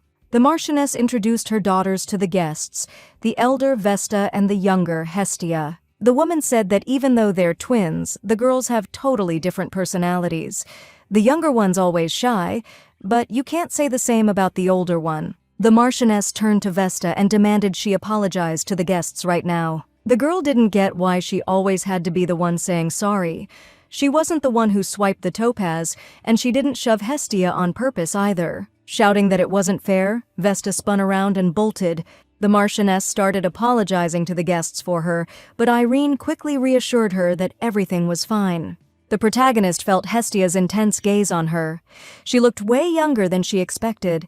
She wondered if the girl had already managed to charm Athen, just like in the novel. Irene glanced at him, trying to figure out what he felt when he first saw Hestia. Sitting down to drink tea, the protagonist thanked the Marchioness for agreeing to escort her to the debutante ball on behalf of the Duchess. Lady Stefan couldn't refuse after the heartfelt letter she received from Leto Casaros. The Marchioness said she would have invited us to stay for lunch, but as we could probably tell, the timing wasn't ideal. Athen told her not to worry, since Irene and he were tired from the trip, and stood up. But before he could excuse himself, a young, blonde-haired dude walked in, introducing himself as Jupiter Stefan. The Marchioness was happy about her son's sudden visit and asked him to see Sir Casaros and Lady Turlin out. Jupiter went over to shake Athan's hand, saying he'd heard a lot about his amazing swordsmanship. Irene smiled and went over to greet the young man, and when he saw her, he suddenly froze, completely stunned. The heroine even had to repeat his name to snap him out of it. Finally, Jupiter smiled and apologized, explaining his weird reaction by saying Lady Turlin looked a lot like someone he knew. He said the girl just had the same beautiful ruby red hair. Athan interrupted their chat, reminding them that they were just about to leave, and Jupiter offered to escort them out. Hestia, who'd been quiet and reserved until now, suddenly asked if she could tag along with the guests too. My brother chuckled, saying the young lords must have made quite the impression on her. Right at the gates, Jupiter asked Irene to visit his sisters sometime while she's in the capital. He said Lady Turlin could be a great role model for them, and they could even throw some kind of get-together for that. But Athan cut in, arms crossed, suggesting that before throwing any parties, they should probably get the sisters to patch things up first. After he said that, Hestia's cheeks flushed red, and tears welled up in her eyes. Completely ignoring her, Athan added, not to be rude, of course, but his sister is a very busy person. Hestia kept crying quietly. Irene stared at Athan in disbelief, and a bewildered Jupiter could only politely agree. Casaros, acting like nothing happened, smiled, said goodbye, and led Irene to the carriage. On the way to the residence, the heroine thought about how foolish she was to expect anything different.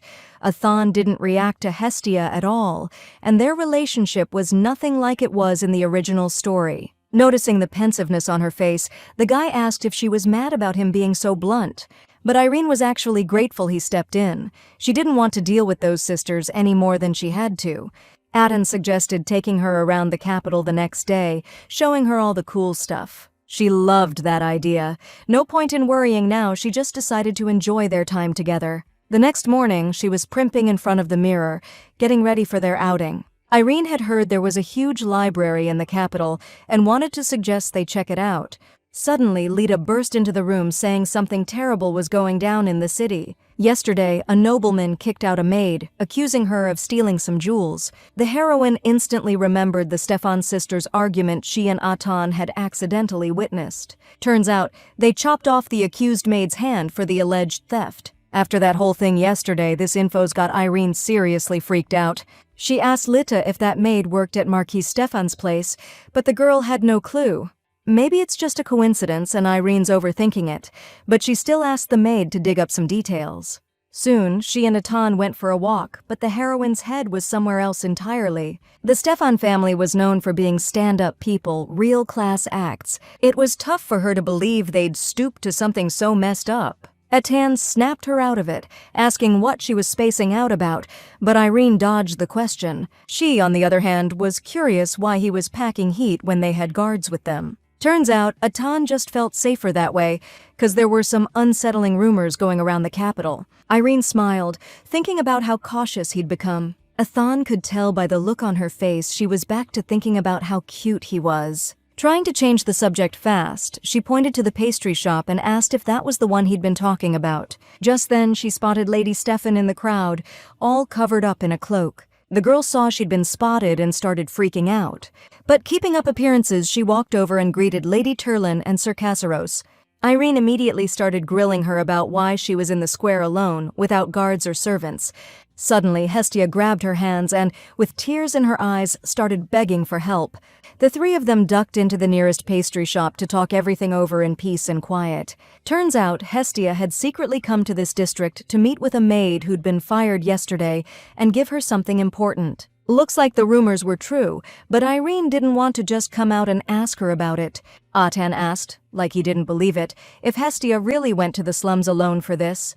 She said she wanted to pay her maid one last time, since her family was hurting for cash. Casaros thought it was reckless and didn't know if he should call her naive or just plain brave. Hestia silently lowered her head and tears streamed down her cheeks. Irene touched Atan's shoulder, letting him know he was taking it too far. Then she went to Hestia and, wiping away her tears, apologized that they couldn't sneak her into that dangerous area. Knights and servants, obviously sent to fetch the girl, showed up outside the bakery. The heroine suggested Lady Stefan return to the estate and think about other options.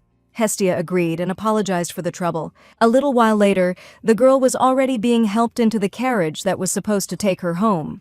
As she saw her off, Irene thought that Hestia, just like in the novel, was unbelievably kind and ready to put herself on the line for a servant. Alone with Atan, she turned to him, asking why he'd been so rude to Lady Stefan. He scoffed, annoyed that she'd ruined their long-awaited outing. Irene was taken aback by his answer at first, staring in surprise at Atan's frustrated face. Then she burst out laughing, explaining it wasn't a big deal, they could hang out any other day. Atan figured their guards were more than enough to watch over Hestia, but Irene couldn't leave a crying girl all by herself. Turns out that's what bugged Atan the most. She always felt too much for other people. Even back when they were kids, Irene ran after him in that blizzard because she was worried sick. Atan looked down, admitting he hated it when she cared about anyone but him. She was stunned he still felt that way. She was hoping something would change after he met with Hestia, but Atan still looked lonely and lost, just like that kid from back then. Irene frowned and told him sternly not to compare himself to others, because to her, he was special. She said he was trying to act like an adult, but then he'd get all whiny, like a little kid. Atan suddenly covered his face with his hands like he was super embarrassed, and she even thought she'd really upset him. But then he took his hands away, smiled, and said if she kept talking like that, he wouldn't be able to hold back. And even though Irene didn't understand what he meant, Atan dodged the question and suggested she just enjoy the time they had left. The heroine agreed, but first demanded he explain what he meant. But just then, a woman's scream distracted them. Hestia's maid was running towards them as fast as she could, wanting to know if they'd seen her mistress. Turns out, while the maid was chatting with the coachman, the girl just vanished. Athan remembered Hestia saying she got lost on the way to the Orlando district, so he figured she might have headed there. The slums were way too dangerous, even in broad daylight, so the maid bolted that way right away. The situation was getting serious, and Irene was racking her brain, trying to figure out what to do. Athan saw the worry on her face, sighed, and said they had to go. She thought he meant their walk, but it turned out he was talking about the Orlando district. He knew that Irene wouldn't be able to relax until they made sure Lady Stefan was okay. Before long, he and some guards were already checking out the local slums. The search hadn't turned up anything yet, so Athan suggested they head deeper into the district. It was gonna get dark soon, which was super risky, and Irene thought it'd be better to wait for the Marcus's servants. Right then, a scream ripped through the air from a nearby alley. They turned to see Lady Hestia cornered by a couple of thugs. Atan told his sister to stay with the guards, grabbed his sword, and headed to help the girl. Irene started to follow, but the knight told her to stay behind him, saying it could get hairy. She shot back that Atan was the one in danger and told him to lend a hand. The guard replied that Mr. Casaros was more than capable. He was already as strong as a seasoned knight in the Duke's order. Irene was about to argue, but she didn't even get a word out. The bandits were already flat on their backs at Atan's feet. He'd taken them down like it was nothing. The heroine, who'd never seen anything like it, couldn't believe what she was seeing. Atan sheathed his sword and stood before Hestia, wondering how many reckless things she could pack into a single day. The girl started apologizing, explaining that the maid Sarah needed the money by today. Irene exclaimed that coming here alone was a seriously bad idea no matter what. But she was blown away by how heartbroken Hestia was and how she risked her life for a simple maid. So our hero promised to help her find Sarah until the rest of the servants showed up. Sadly, Hestia didn't know exactly where in the Orlando area the maid lived. Irene asked her to describe Sarah, but for some reason, the girl couldn't say the exact hair color. Even though everyone was surprised, our hero didn't give up, trying to find out at least Sarah's eye color. Hestia lowered her head, first saying black, and then blue. Athan, clearly annoyed, pointed out that those are totally opposite colors. Irene was stunned. Hestia went to such a dangerous place to return money, but didn't even remember what the person she was worried about looked like. After a long search, Sarah's so-called house was found, but it turned out she'd skipped town with her family last night. The Marquis's guards took Hestia, and Irene and Athan returned to the residence with mixed feelings. Back home, after a hot bath, the heroine pondered what a weird day it had been. Suddenly, she noticed a stack of letters on the table that Lita had obviously brought while they were out. Among the envelopes were invitations from the capital's aristocrats, and Irene realized she wouldn't find peace even here. The heroine also found a letter addressed to Athan among the letters and figured it ended up in the pile by mistake. The guy was super bummed that they'd wasted the whole day looking for that maid. So Irene decided to personally deliver the letter to him and chat for a bit too. The heroine knocked on his door and asked if she could come in. Athan asked her to wait a sec, but Irene didn't hear him and, making sure he wasn't asleep, entered the room. The second she stepped into the doorway, she froze, seeing him shirtless in the middle of the bedroom after his bath. She snapped to it, face burning red, squeezed her eyes shut and bolted, yelling she'd come back later. But Athan wasn't having it. He grabbed her hand quick. Since Irene was clearly there to talk, the guy asked her to hang tight while he threw on a robe. When he got back, she held out a letter, said it ended up in her room by mistake. She told him it was addressed to Athan, but there was no return address. While he was opening the envelope, Irene's heart was still pounding, because even though they'd been together since they were kids, she'd never seen him like that before. Watching Athan read the letter, she suddenly noticed a wicked smirk flash across his face. Irene asked if he knew the sender. The guy laughed and said, "You could say that, and that this person would be paying him a visit real soon." He winked playfully at Irene, who was clearly dying to know who the letter was from. She was curious, of course, but she wasn't going to push him to spill if he didn't want to. He didn't like that response, and suddenly the room felt super tense. Trying to ease the tension, Irene said he was entitled to his privacy, but if it was good news, she was ready to celebrate with him. Still, Athan said that congratulations weren't exactly what he was looking for from her. Completely clueless about what he meant, Irene asked if he wanted her support then. The guy smirked and took a step towards her. Getting real close, he put his hands on Irene's shoulders and told her to drop the act, because she knew exactly what answer he wanted. She froze, not daring to say a word. But Athan suddenly smiled, and saying she must be exhausted from the day, opened the door. He shoved Irene out of the room, telling her to get some rest before tomorrow's debutante ball prep. Athan wished her goodnight and slammed the door right in her face. A few days later, the debutante ball finally kicked off at the palace. The hall was packed with guests, all crowding around Sir Casaros and Lady Tirlon, paying their respects to them and the Duke and Duchess. Ever since she handed Athan that letter, it's like he's been shutting her out. These past few days, he's either been disappearing until late or coming back in the middle of the night, reeking of booze and cigarettes. Whenever Irene asked him what was up, he just brushed it off, saying he was getting some fresh air. She started wondering if she should have asked who the letter was from, 'cause it's been super lonely with him acting so cold. She even started suspecting he was sneaking around with some other lady. Irene was standing there, lost in thought, when some young aristocrat came up and asked her for the first dance. But then, Athan, appeared out of nowhere, scooped her up and said he'd already asked her first. That's when she started wondering how long he'd been standing there, watching her. Athan apologized for just jumping in like that, but Irene laughed it off, saying it was cool, 'cause she was nervous and he calmed her down. The guy winked and promised to disappear if, a real husband material type showed up. She actually flinched, not getting why he'd say something like that.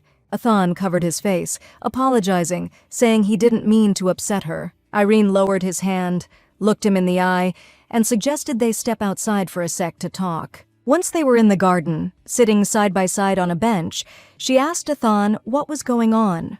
She noticed he hadn't been sleeping much lately and guessed it had something to do with that letter. She stared intently at Athan and asked who it was from. So the guy confessed that the person who wants to see him is probably his mother, Niobe. He's been sneaking out every night to check up on this intel.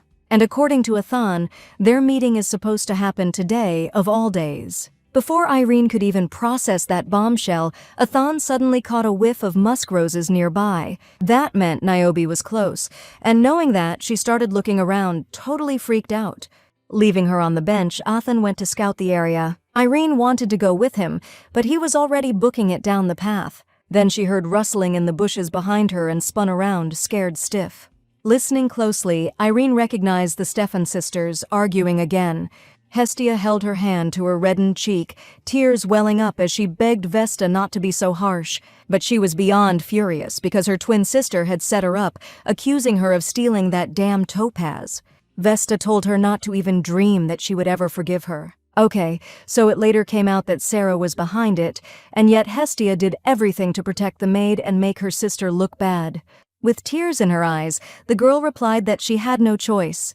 She wanted to pretend the stone was simply lost, but her mother didn't believe it. She reminded Vesta how difficult Sarah's family's situation was. Irene listened intently to their argument, and now it was obvious that Hestia knew from the start that the maid was guilty. She still couldn't wrap her head around how you could frame your own sister to protect a servant. And suddenly, Vesta, completely losing it, screamed why Hestia hadn't told the truth from the beginning. Why she hadn't confessed that she herself had given Sarah the topaz and no one had stolen anything. Irene was so shocked by what she heard that she involuntarily cried out, revealing her presence to the sisters. So Hestia basically handed the stone to the maid herself, which is why the poor girl got hurt for nothing. Realizing Lady Turlin had overheard their whole conversation, Vesta spun around and bolted. Hestia collapsed to the ground, sobbing her eyes out, claiming she meant well. Irene was floored by how the girl genuinely didn't get what she'd done wrong. She told Hestia to go get that cut on her cheek seen to, and then went off to find Vesta. The heroine wished Atan was there with her, but he was probably facing off with Niobe at that very moment. Irene could only hope he'd be okay, and then she froze in her tracks like she'd hit a wall. The service entrance to the palace was wide open, and for some reason there weren't any guards around. Suddenly the heroine heard Vesta scream, and turning she saw that she'd been grabbed. It was obviously a snatch and grab, because they threw a sack over the girl's head. Irene decided to get back to the palace ASAP and call for the guards, but she didn't get far before another thug blocked her path and reached for her. Meanwhile, Aten was searching the garden, looking for his mother. Finally, he stopped and coldly told her to quit hiding and come out. Niobe didn't keep him waiting long, appearing before him and remarking on how much her boy had grown. When she asked how he knew she was there, Atan said her awful perfume could be smelled a mile away. Niobe smirked and said that men usually went crazy for it. Then she acted surprised, asking if he wouldn't hug his own mother after all these years apart. Atan ignored her and asked how she managed to sneak into the palace, not being nobility. Niobe dodged the question, saying she just had some friends in the right places. Truth was, Atan was way more interested in what his mom wanted from him. The woman said a war with the northern territories was about to kick off, the Duke was heading to the front lines, and there was no guarantee he'd make it back. Niobe added with a smirk that anything could happen in wartime. Atan demanded she explain why she'd come to visit him. According to her, she just wanted to gently remind her son that if something happened to the Duke, all his property and title would go to Atan, and he needed to be ready to become the Kassaros heir. On top of that, Niobe wanted Atan to be sure the Duchess wouldn't get in the way of that. She was dying to take everything from the ducal house that had used her and tossed her aside. Atan looked up at his mother, pointing out she was doing the exact same thing to him. Then he stated firmly that he would become Duke, but not for her revenge, so Niobe could keep her twisted daydreams to herself. The woman frowned, about to snap back, when suddenly Atan was called. When he turned around, a knight, clearly worked up about something, hurried over to him. He told Sir Kassaros that Lady Tirlon, who was with him, had left the palace grounds to look for Marquis Stefan's daughter, and while the details were fuzzy, witnesses said the girls were snatched by some shady characters. According to the knight, the palace guard and city watch had already started looking into it. Athana's eyes blazed with fury, veins popping in his neck, and he cut the man off, demanding to know exactly where they were taken from.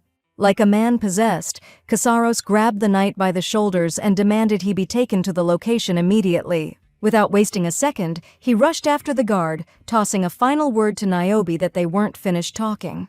The woman scoffed, then wondered what all the fuss was about over some adopted daughter of the Duchess. She didn't have to wonder for long, because Niobe quickly figured out that Irene Turlon was Athana's soft spot. Meanwhile, the kidnappers brought Irene and Hestia to their hideout. The girls were tied up on the floor, listening to one of the thugs whine about how his brain-dead buddies screwed up. They were told to grab some rich commoner and demand ransom, but they brought in nobles instead. Irene jumped into their conversation, saying the jewels they stole were enough to buy a whole block. She begged them to let them go and promised not to say a word, hoping it would work. The guy leaned over her and smirked, saying he wasn't buying any of that garbage. Vesta chimed in right away, swearing she wouldn't tell anyone what happened either. But the bandits said they weren't dumb enough to fall for some girl's sweet talk.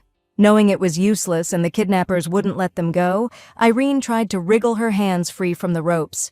The gang leader called his buddies outside to talk, telling the girls to shut their traps, calling them rich airheads. As soon as they were alone, Vesta started apologizing, but Irene told her to save it for later. Right now, the main thing was figuring out how to get out of here, so she snatched a plate off the table with her teeth. She dropped it on the floor, then smashed it to pieces with her heel. Turning her back to Vesta, she told her to try and cut the ropes on her hands with a shard. The girl immediately turned around too, grabbed a sharp piece and told Lady Turlin to hold still, 'cause it was dangerous. Vesta struggled to get a grip on the shard and started trying to cut the rope, but it wasn't working. Irene told her to hurry up, 'cause they were running out of time, and then the girl accidentally cut her. Vesta started apologizing, but she, gritting her teeth in pain, told her to keep going. She knew if the thugs figured out what they were trying to do, they might just off them both. Irene suddenly wondered how the Duke and Duchess would react if she died here. She had no doubt that Leith would definitely be crying if she found out about it. Her train of thought derailed when Atan suddenly popped into her head. Irene had imagined being the villainess in this story so many times, but facing death head-on, she was overcome with unbelievable fear. For some reason, all she could see was Atan's face and all the times they'd spent together. The feeling she got was super weird, and it led her to a pretty wild realization. Right then and there, she knew for sure it wasn't time to throw in the towel. She decided she was going to get out of this, get back to the duchy, back to Atan and everyone else. A second later, the ropes were on the floor, and Irene told Vesta to get behind her. Soon, both girls managed to scramble out the window of the house they were held in. The thugs were on the other side of the building, so they had a shot at getting away. Irene grabbed Vesta's hand and pulled her along towards the palace. Suddenly, shouts erupted from behind them as the thugs realized their prisoners were gone. The heroine gripped Vesta even tighter and told her to run like hell. Irene knew they absolutely couldn't get caught, or they were toast. And just then, she saw a horde of knights charging towards them. Athan's figure stood out clearly among them. Seeing Irene, he immediately bolted towards her, forgetting everything else. The heroine let go of Vesta's hand and ran to him, kicking off her shoes as she went. The instant she saw Athan in front of her, Irene felt an incredible wave of relief wash over her. She threw herself into his arms, and in that very second it all clicked. Athan held her tight, thanking the heavens she was alive, because he was terrified he'd never see her again. Irene clung to his shoulder, tears streaming down her face, finally admitting to herself that she loved him. When she opened her eyes, she was totally disoriented for a second. Turning her head, she saw Athan asleep by her bedside. Looking at him, Irene remembered how he'd saved her the night before. Just as the kidnappers were about to grab the girls, the guards showed up and nabbed them, and Lady West was taken away to safety. After that, she basically passed out right there in Athan's arms. Irene vaguely remembered him holding her in the carriage the whole way back, his voice quietly whispering reassurances, and his hands trembling. Athan kept saying everything was okay now, holding her tight like he was afraid to lose her. She gently stroked the cheek of the guy who'd come through for her again. At her touch, Athan instantly woke up and jumped to his feet. Freaking out, he peppered Irene with questions, asking if she was hurt and if she needed anything. She said she was fine and guessed she'd really scared him. He really was scared she was a goner, and Irene apologized for it. Athan was super worried when he saw the cuts on her arms and legs, but she rushed to reassure him, saying they were just scratches. But he didn't think it was no big deal, since the memory of her blood-soaked gloves was still fresh in his mind. His eyes flashed with a wild look, and he said he should have just finished those creeps off right then and there. Irene said his name with a smile, trying to snap him out of it and get him to stop making such a scary face. Then she looked at Athan and confessed that she'd been really scared too, because she thought she'd never see him again. Hearing those words, the guy's breath caught in his throat, his heart pounded, and his whole face turned red. Embarrassed, he lowered his head and asked Irene to promise never to risk herself like that again. Trying to play it cool, Athan offered to grab the girl some food and headed for the door. But she suddenly called him back and asked him to hang on a sec. When he turned around, she asked if he'd met with his mother the previous night. Athan was caught off guard by the question and stumbled for a moment. But then he smiled and said everything was fine, and Niobe wasn't the one who sent the letter. And even though Irene pretended to believe him, she totally caught that look on his face. Little did she know, she'd regret this day, because if she'd pushed him to talk then, everything that happened later could have been avoided. A few days later, Irene paid Vesta Stefan a visit. Knowing that Lady Tyrion had accidentally overheard their whole conversation with her sister, she decided to clear things up.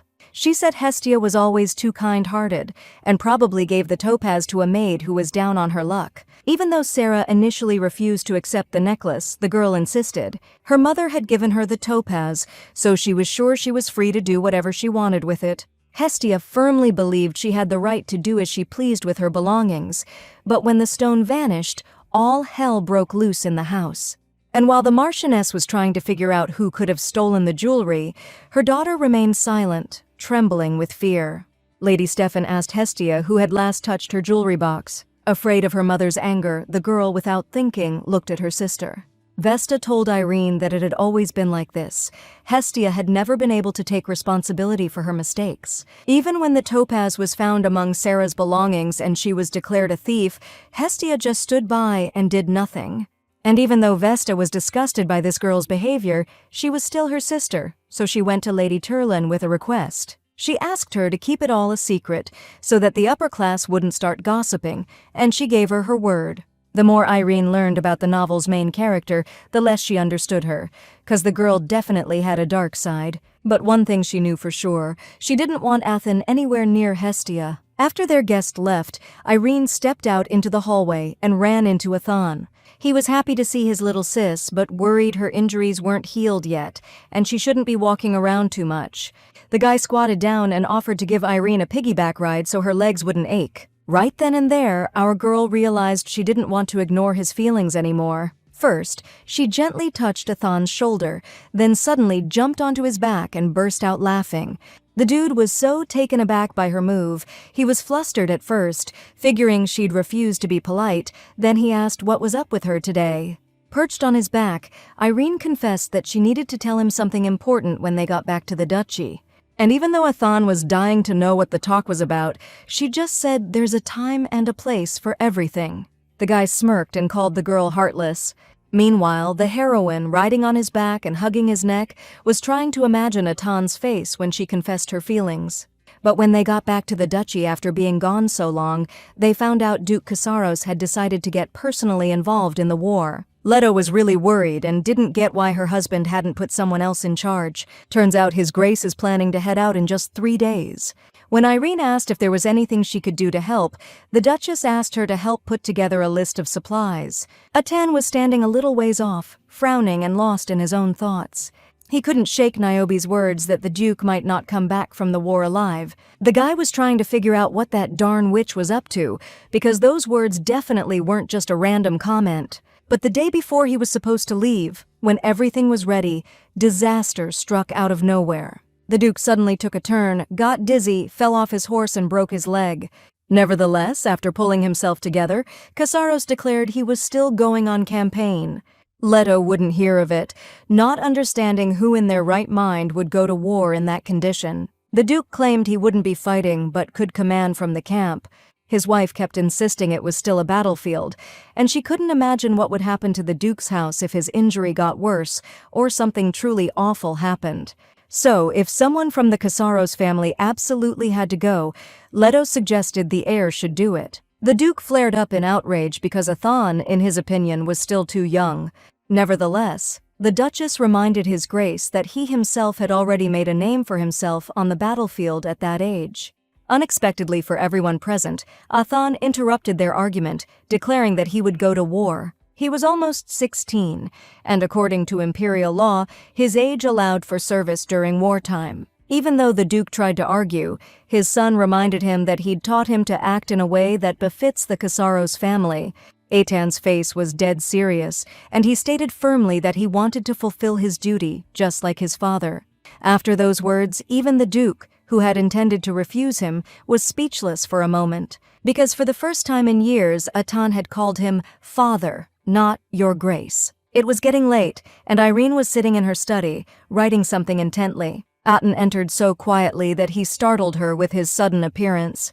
Noticing an encyclopedia of herbalism on the desk, the guy asked what exactly she was working on. The doctors said the Duke lost consciousness because of a poisonous plant, but no matter how hard they searched, they couldn't find anything like that on the estate, and she couldn't just sit around doing nothing. Even though Atan understood her worry, he still reminded her that he was going off to war. The guy leaned over her and asked if she had anything she wanted to say to him before he left. Irene got up from her chair, walked over to him, and cupped his hand in hers. Looking embarrassed, she sadly admitted she still couldn't believe he was going off to war. Atan smiled and asked if she was worried about him, and she confirmed it because he could get hurt, or even worse. The guy told her not to worry and promised he'd definitely be back, as long as she waited for him. Then, gently touching Irene's cheek, Atan added that when he got back, she'd tell him what she was planning to. However, the very next day, after a lot of thinking, she decided to confess to Atan before he left anyway. Irene headed to his room while he was at a meeting prepping for the war campaign. Leaving now, it was unknown when they'd see each other again, so she decided to leave a letter and a gift for his 16th birthday. Just imagining herself saying it out loud made the words catch in her throat, so she decided to put her feelings for Atan down on paper. The girl opened the desk drawer to hide the gift and letter where no one would find them. She shoved it way in the back and suddenly discovered some weird herb. Just a moment passed, and Irene realized with horror exactly what plant she was holding. At the same time, Athan's voice came from behind the girl, leaning right next to her ear, asking what she was doing there. The heroine jumped, turned around, and looked at the guy in terror, who immediately apologized for scaring her. He had already noticed the neatly tied box and realized it was a birthday present for him. Athan hugged Irene, regretting that he hadn't come in a little earlier to accept the gift properly. The heroine looked him in the eye, held out her hand, clutching the herb, and asked what Neoxa was doing in his desk. The guy pretended not to see anything unusual in the ordinary medicinal herb, but Irene knew that this herb was used to brew an antidote to another, far more dangerous plant. Even a tiny bit of that plant's poison can paralyze your muscles, and in the worst case, it'll kill you. The heroine demanded Athan explain why the antidote was in his drawer, and if he actually poisoned the Duke. The guy started swearing he had no other choice, and he'd thought it all through 1,000,000 times. He gently touched Irene's hand, trying to get her to understand why he did it, and then he took the herb from her. If the Duke hadn't come back from the war alive, the house would have been without a leader or protection, so he decided to go to the front lines himself. There, he could show courage and good judgment, so he could earn the title as quickly as possible for Irene's sake. The heroine couldn't believe he thought that justified poisoning a member of his own family. But Athan defended himself by saying he gave the Duke the antidote right away, and it didn't have any lasting effects on his health. Irene wanted him to be kind to others, right? He thought what he did, even though it was messed up, was an attempt to show mercy for the greater good. The heroine did want that before, but then she decided to accept him for who he is. She'd almost given up trying to change him, but she never imagined he was capable of this. In a fit of anger, Irene blurted out that she was a fool for even thinking about confessing her feelings, and hearing that, Athan was floored. But she kept yelling, saying it didn't matter anymore, because she didn't even know how she felt about him now. Athan, completely stunned, tried to say something, but she wouldn't listen. She screamed that to him, everyone around him was just a pawn on a chessboard, someone he could trade and sacrifice without a second thought. Athan admitted he didn't know how he should treat people, but he promised he'd do everything he could to change. Irene stared him down, demanding he answer honestly. Did he feel even a little bit bad about what he'd done? The guy just hung his head in silence, and there was no answer. With pure venom in her voice, she spat out that it was probably for the best she wouldn't see him for years. With that, Irene grabbed an envelope off the table and crumpled it in her hand. After giving Athan one last birthday wish, the girl hurried out of the room. The guy, his voice heavy with sadness, tried to stop her, but it was no use. The next day, Athan and the duchy's soldiers headed to the front lines. Because she was so stubborn, Irene never came out to see him off. So, in tears, she spent their 16th and 18th birthdays instantly destroying everything they had carefully built over the years. 2 years have passed since Athan went to war. Lita brought the lady some letters that the postman had just delivered. The girl quickly glanced at the envelopes and tossed them onto the table without a care. The newspapers reported that a victorious battle led by Duke Kasaros's heir had ended the war. Lita was shocked that the master, who brought peace and glory to their homeland, hadn't even written a line to say he'd be home soon. Irene just smirked and said she wasn't exactly holding her breath for a letter from him, but every time she spotted a messenger from the window, her heart would clench with anxiety. What the heroine didn't know was that letters were coming from Athan all along.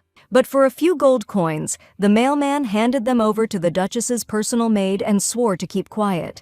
The maid, in turn, gave the letters to Leto so they never reached their intended recipient. The Duchess was amazed that even though he never got a single reply, this kid kept writing letters, non-stop. Truth was, since the war started, Athan had been writing regularly, hoping to hear how Irene was doing and telling her what was going on with him. At first, everyone said the war would be over soon, but as time went on, it became less and less clear when that would actually happen.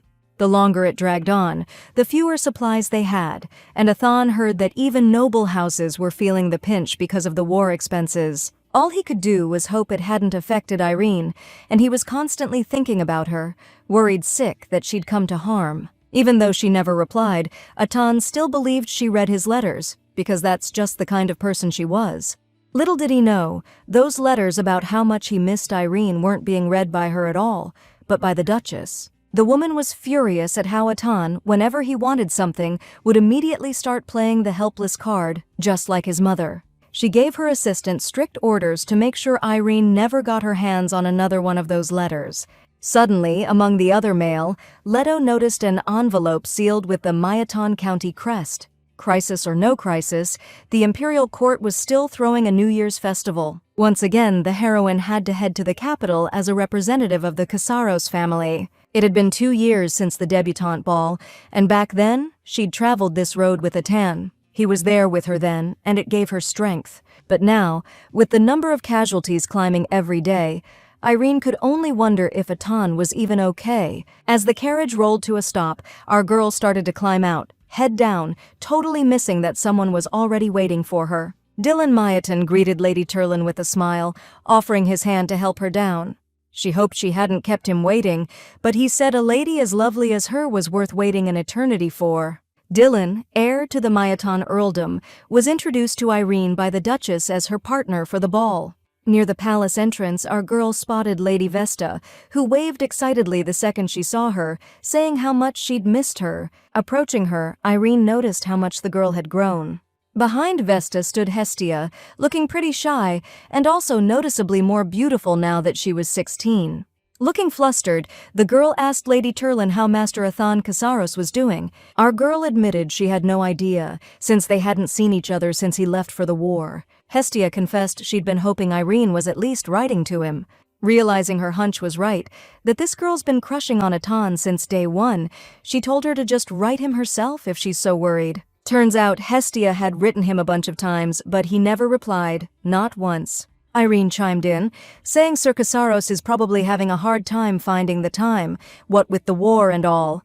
She suddenly realized that hearing Hestia wrote to Athan, for some reason it made her heart skip a beat. Dylan apologized for interrupting the girls' chat, but said it was time to head into the hall, and Irene hurried over to him. Even though she'd given up on Athan, the thought of him being with Hestia just rubbed her the wrong way.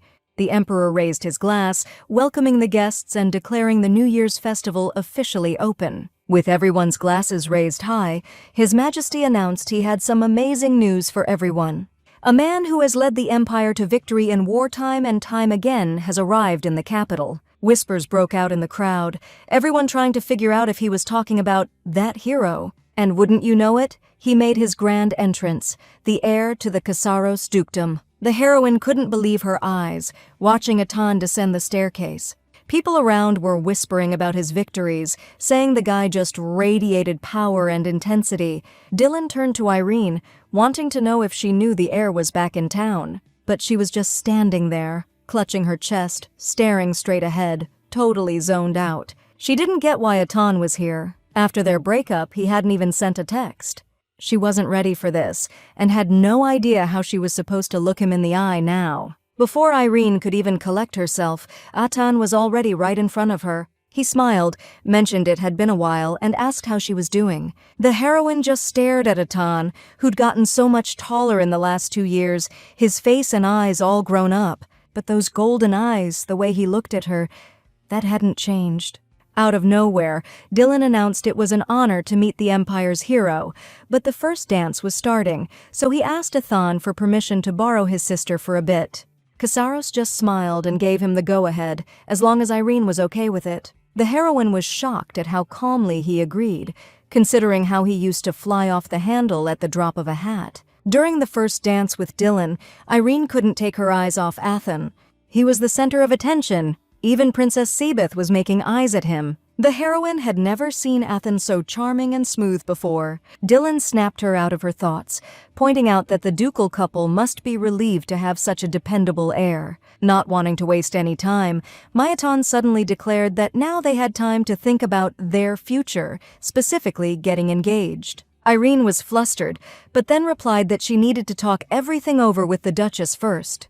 Dylan figured as much, so he already asked her for advice, but Lady Leto said he should hear Lady Turlin's opinion. The girl was flustered, not knowing how to respond.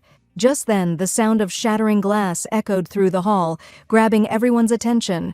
They said Prince Riadon bumped Lord Casaros with his shoulder, and he dropped his glass. Hearing that a fight might break out between them, Irene glanced at Atan with concern. The princess was outraged by Riadon's behavior, and he was desperately trying to justify himself, claiming it was a misunderstanding, and he only slightly brushed him.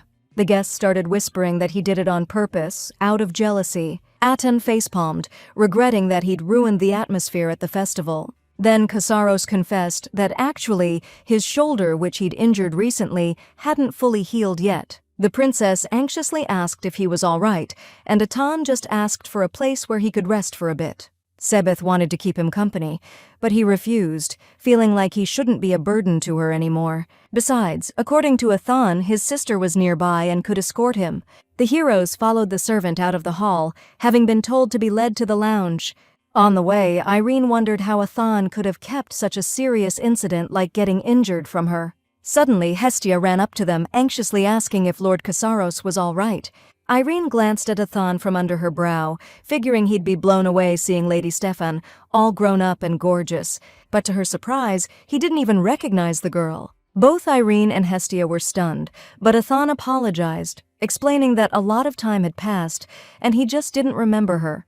Lady Stefan figured she might have changed a lot and reminded him of her name. Then, looking down shyly, she confessed that she used to write him letters sometimes. Athan put on a thoughtful face, then remembered he was talking to Marquis Stefan's daughter.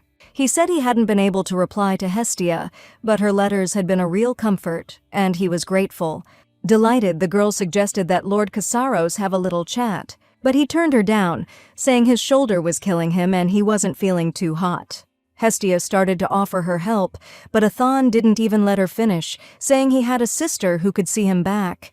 Putting his arm around Irene, he walked her further down the hall, leaving the girl standing there, totally bewildered. A servant showed the guests into the room, then stood outside the door in case they needed anything. Athan plopped down in a chair, happy that they were finally alone. He took Irene's hand, held it to his face, and started going on about how much he'd wanted to see her. The heroine listened to Athan in silence, thinking what a smooth talker he was, considering he hadn't sent her a single letter. Since Irene kept quiet, he figured she was still pissed at him. I mean, he'd sent her so many letters and hadn't heard back once. Athan was losing it, thinking he meant nothing to her anymore. It was driving him nuts. Hearing that, she demanded he explain what the heck he was talking about. Athan looked her dead in the eyes and said she hadn't replied to a single one of his letters. A chill ran down Irene's spine. Up until now, she thought he hadn't written to her at all. Finally, it clicked for the guy. His letters just weren't getting through. He was sure the Duchess was behind it. She was the only one low enough to pull something like that. Even though Irene had a hard time believing it, Athan couldn't see any other explanation. He took her hand again and told her that for the past 2 years, he'd written to her every chance he got. If Leto hadn't been messing with things, at least one of those letters would have made it to Irene. It hit the heroine then. Atan hadn't answered Hestia, but he was always writing to her. When she sat down next to him, the guy confessed he felt a huge weight lifted. Turns out Irene wasn't ignoring him because she hated his guts. And that thought, he said, was scarier than anything he'd seen in combat. Atan's face got way too close, so she pushed him away and told him to cut the crap. But he kept going, smiling, saying she was the only one who could be his downfall. Trying to change the subject, Irene asked if he'd faked his injury to make Prince Riadon feel guilty. Atan admitted he might have played it up a little, but the wound was real and it was still healing. Hearing that, the heroine got so worried she jumped to her feet. Insisting he needed treatment and rest, she demanded to see the wound and started unbuttoning his coat. And all the while, she was griping about the Emperor inviting a wounded guy to the ball just to flex his power. Athan grabbed her hands, and when their eyes locked, they both froze. Totally awkward. After a few agonizing seconds of silence, Irene turned away, trying to hide her embarrassment. Suddenly, she spotted a necklace on Athan's chest. The very same one she'd given him for his 16th birthday, the last time they saw each other. Athan touched the necklace to his lips and confessed he'd been wearing it ever since, like a good luck charm. She remembered how furious she'd been when she gave him the gift, but he'd kept it anyway. Then she reminded herself that Athan had done a bad thing to the Duke, and if she let him off the hook, he'd never learn. So she rebuttoned his shirt and declared that she hadn't forgiven him yet. Then she added that the Duke was still dealing with the fallout from what he did. Athan was floored. He reminded Irene that he used the herb, and in small doses it's harmless. The amount he used could only cause a mild paralysis for a couple of days, tops. He begged her to believe that if the Duke still wasn't better, something else had to be going on. But Irene wasn't budging. No matter what Athan said, it didn't change what he did. The guy hung his head. His face was all sadness and regret.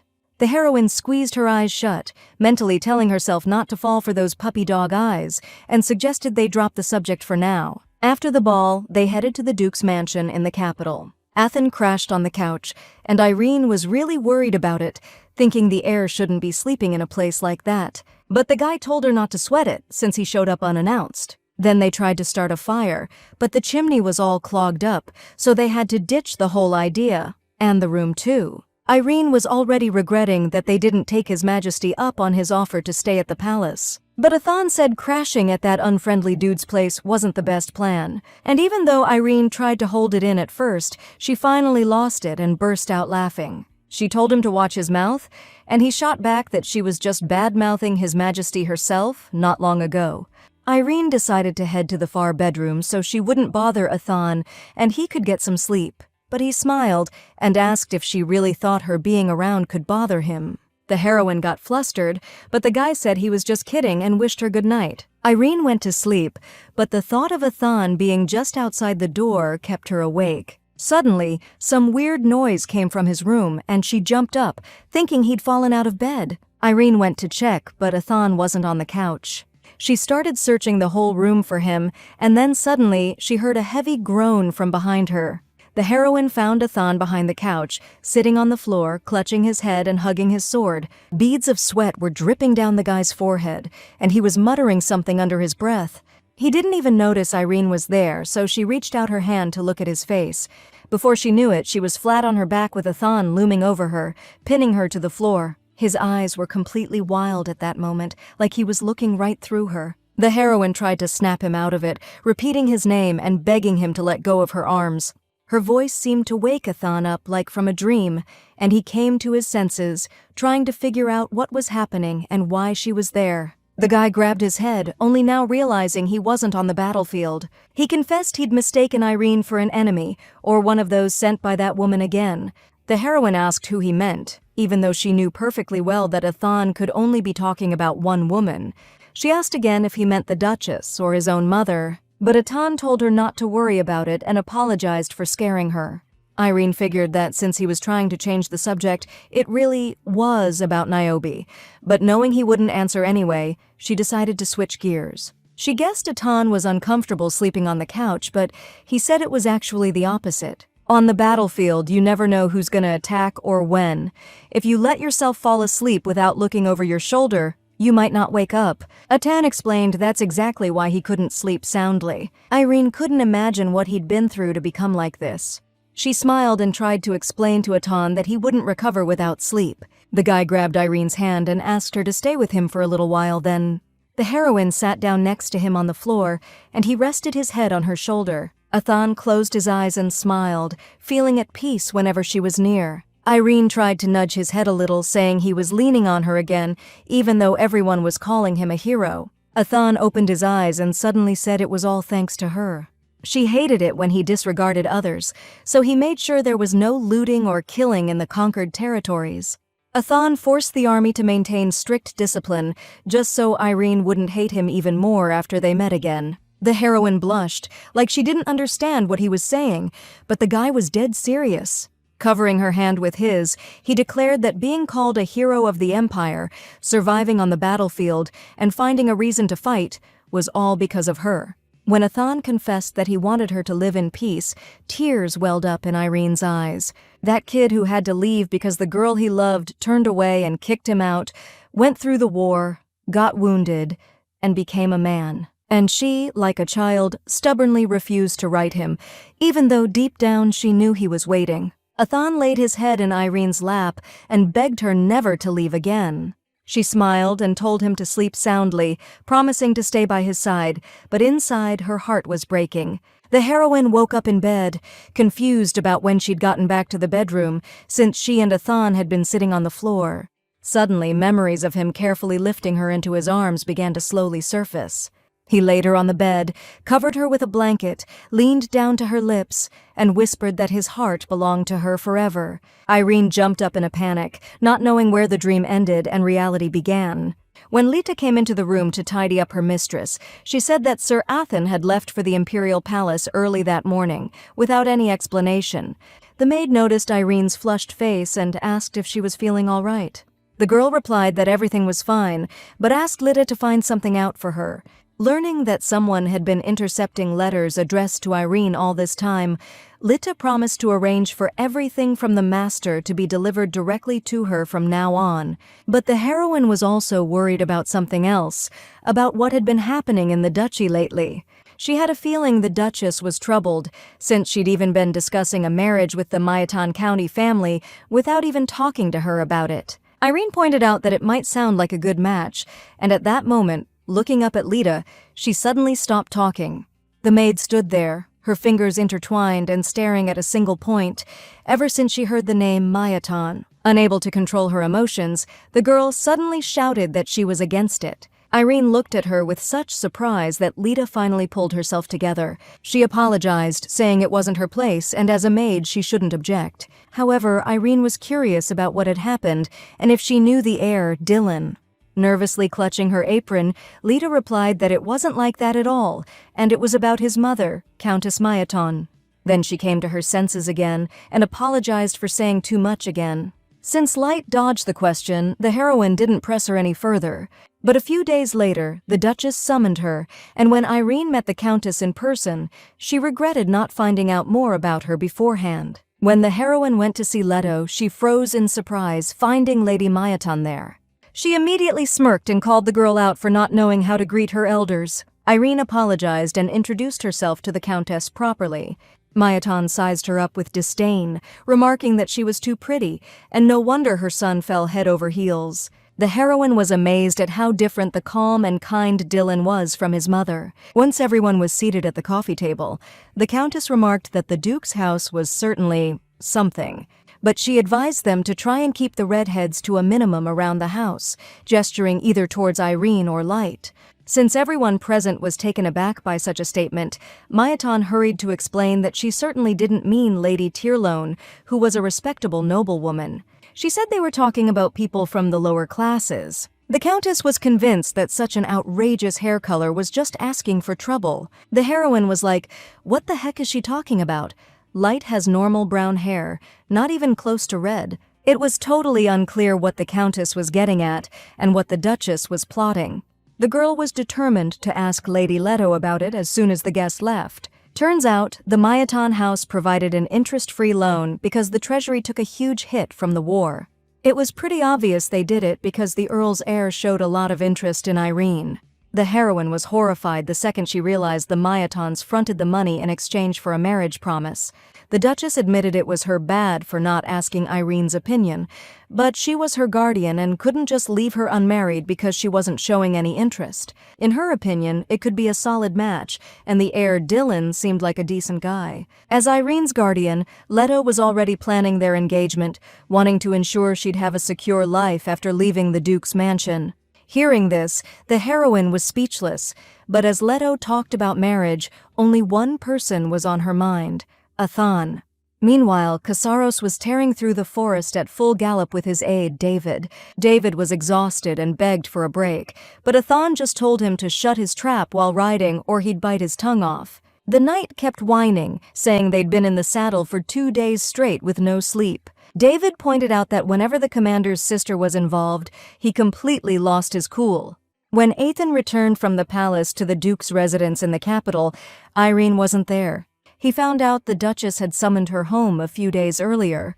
Without wasting a second, he grabbed the struggling David by the scruff of his neck and took off after Irene. Finally, Casaros took pity on the guy and allowed a break to feed the horses too. David remembered back when they were returning from the battlefield to the New Year's festival. The boss was on edge then too. It was clear when it came to Lady Turlin he just lost it. He figured this girl just didn't know how ruthless Athan could be. Behind that pretty face was a stone-cold strategist. Casaros glared at his buddy, telling him to mind his own business. Otherwise, he threatened to make every word the guy said his undoing. Just because they'd known each other since they were kids, David let Athan get away with a lot. But the second you mentioned his sister, this was how he acted. When asked what was up with his face, the knight said he was sick to his stomach just thinking about Athan being his commander. Casaros suggested he run away and promised to give him a few hours' head start, then send a hunting party after him. While David was still reeling from that offer, Athan smirked and added that he doubted he'd get very far. At that moment, the knight mentally told Lady Turlin to figure out what this guy was really like and get out of there ASAP. The heroine was getting ready for bed when she suddenly thought she heard someone's voice. When Lita noticed her pensiveness, Irene just said she was tired. The maid wondered if her mistress was really going to marry the Earl's heir, but she didn't even have the energy to think about it.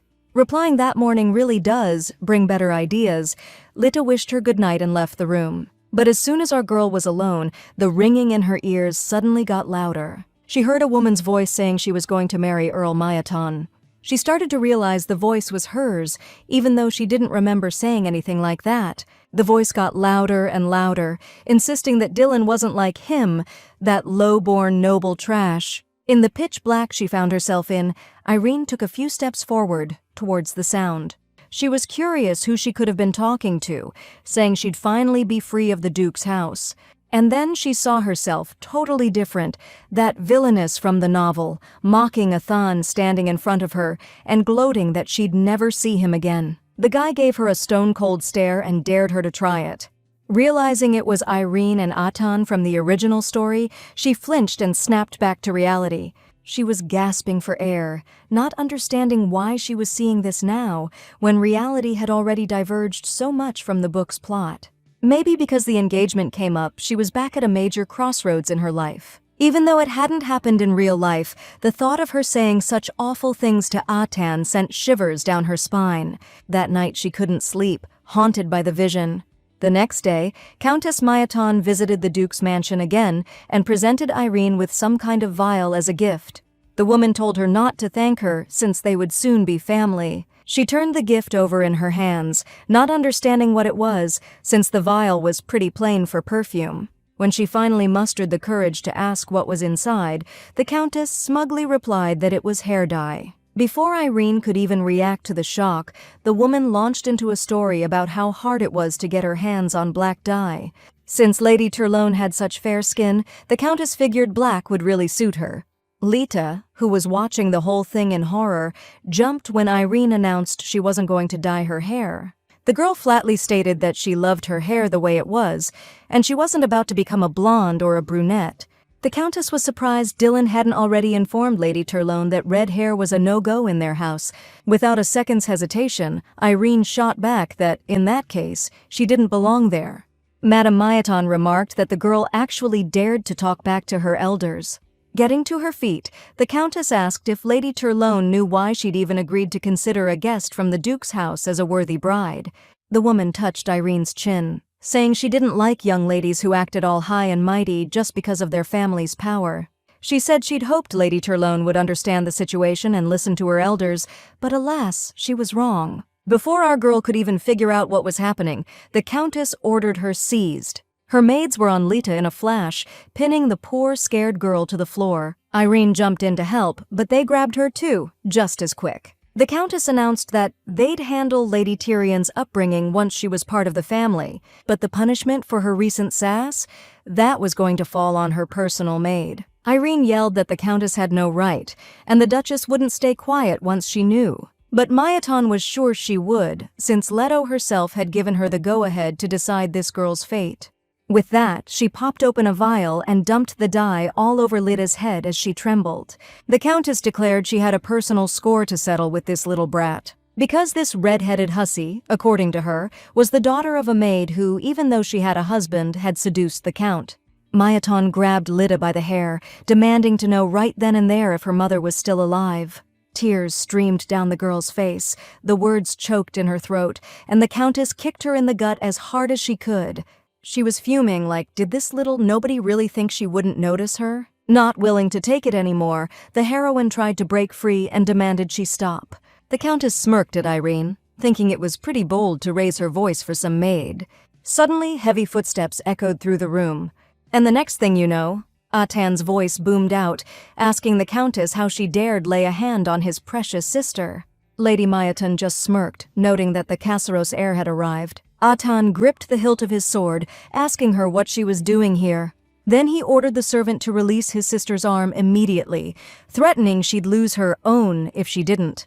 Kasseros's face was so intense that the woman immediately let go of Irene, screaming for the Countess to help. But Mayaton feigned outrage, acting like this commoner had no right to hold Lady Turlone. Then, out of nowhere, she said she was ashamed to even think this she-devil was her servant and told Atan to take her out.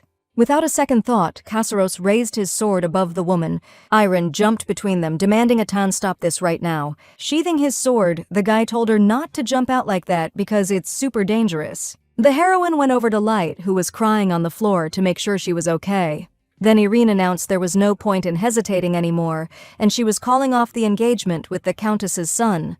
Mayaton was floored, and the heroine coldly added that there was no way she could be related to someone like her.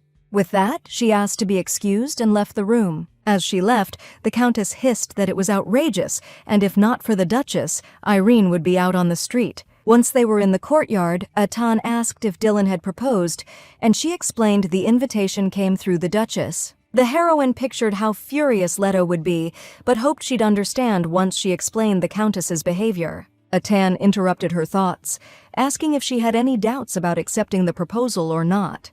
Feeling like she was being interrogated, Irene replied that she obviously needed to consider it. Hearing that, Atan suddenly blew up. So if it wasn't for the Countess, Irene would have said yes to a guy she barely knows? She tried to explain that she just needed time to think, and didn't understand why he was immediately getting angry. Just then, that familiar ringing in her ears deafened her again, and she grabbed her head. The original Irene told Atan that no one would ever accept him as head of the family. He promised her he'd be watching when she finally hit her stride, once he was Duke. The girl just smirked and said she'd be married to Dylan and gone from this place by then, so it wouldn't matter to her. Athan grabbed her hand and snapped that she wasn't going anywhere, and she wouldn't get what she wanted.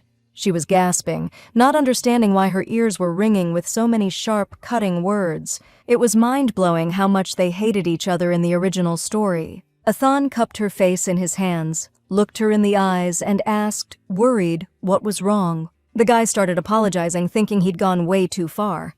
Resting his head on her shoulder, he begged her forgiveness for acting like that after being apart for days. Irene was incredibly happy that they had a totally different relationship in real life, and she told him she was okay. Just then, Athan seemed to sense something and turned around, and she looked in the same direction he was staring. The Duchess was glaring at them from the second-floor window, arms crossed like she was about to explode. Irene stood up, flashed a smile, and apologized to Atan, saying she had to sort something out with the Duchess. But the guy suddenly jumped up after her, grabbed her hand, and suggested they go together. Atan wasn't about to let that woman mess with Irene's future again, doing whatever she pleased. The girl gave him a gentle smile and asked him to trust her, because this was her life. Atan turned away and mumbled that he still didn't have the right to interfere in his sister's affairs. In response to her surprised look, he smiled and told her not to worry about it. Irene suggested he go and meet the Duke in the meantime, since they hadn't seen each other yet because of her. They headed towards the estate, but the heroine suddenly stopped in her tracks. Looking a little embarrassed, she asked if she could ask Atan something, even though she warned him it might sound a little blunt.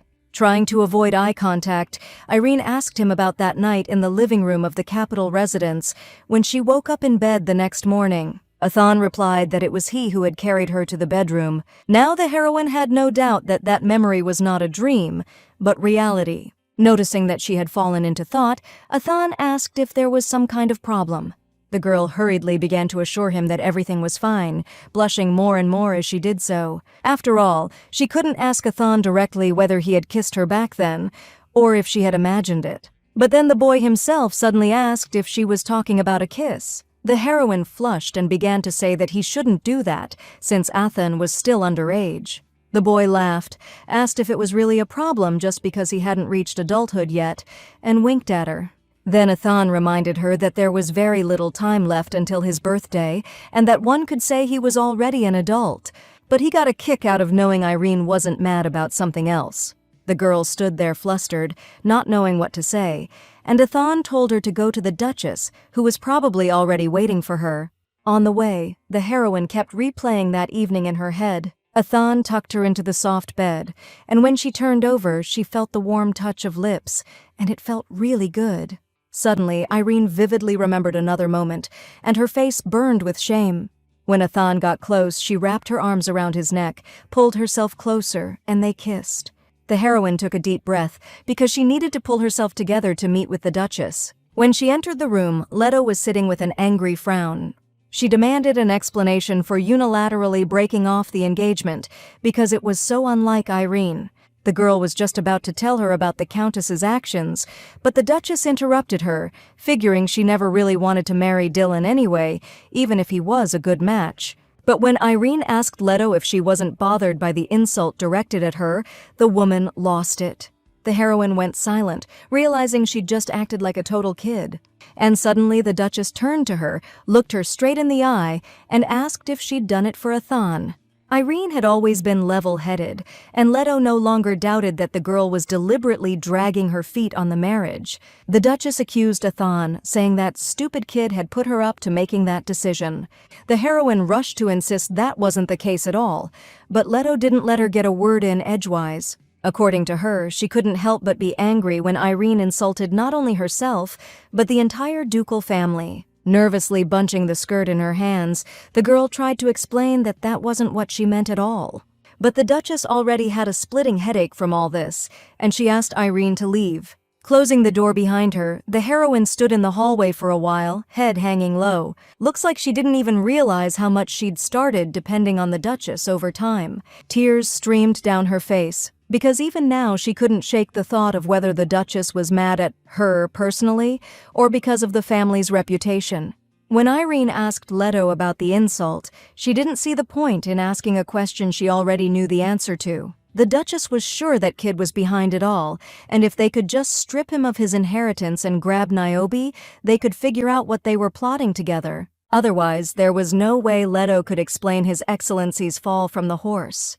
Meanwhile, Athan went to see the Duke, who asked him how he was doing and how things were on the front lines. The guy figured they'd be announcing the end of the war soon, and maybe that's why the Emperor had called him in.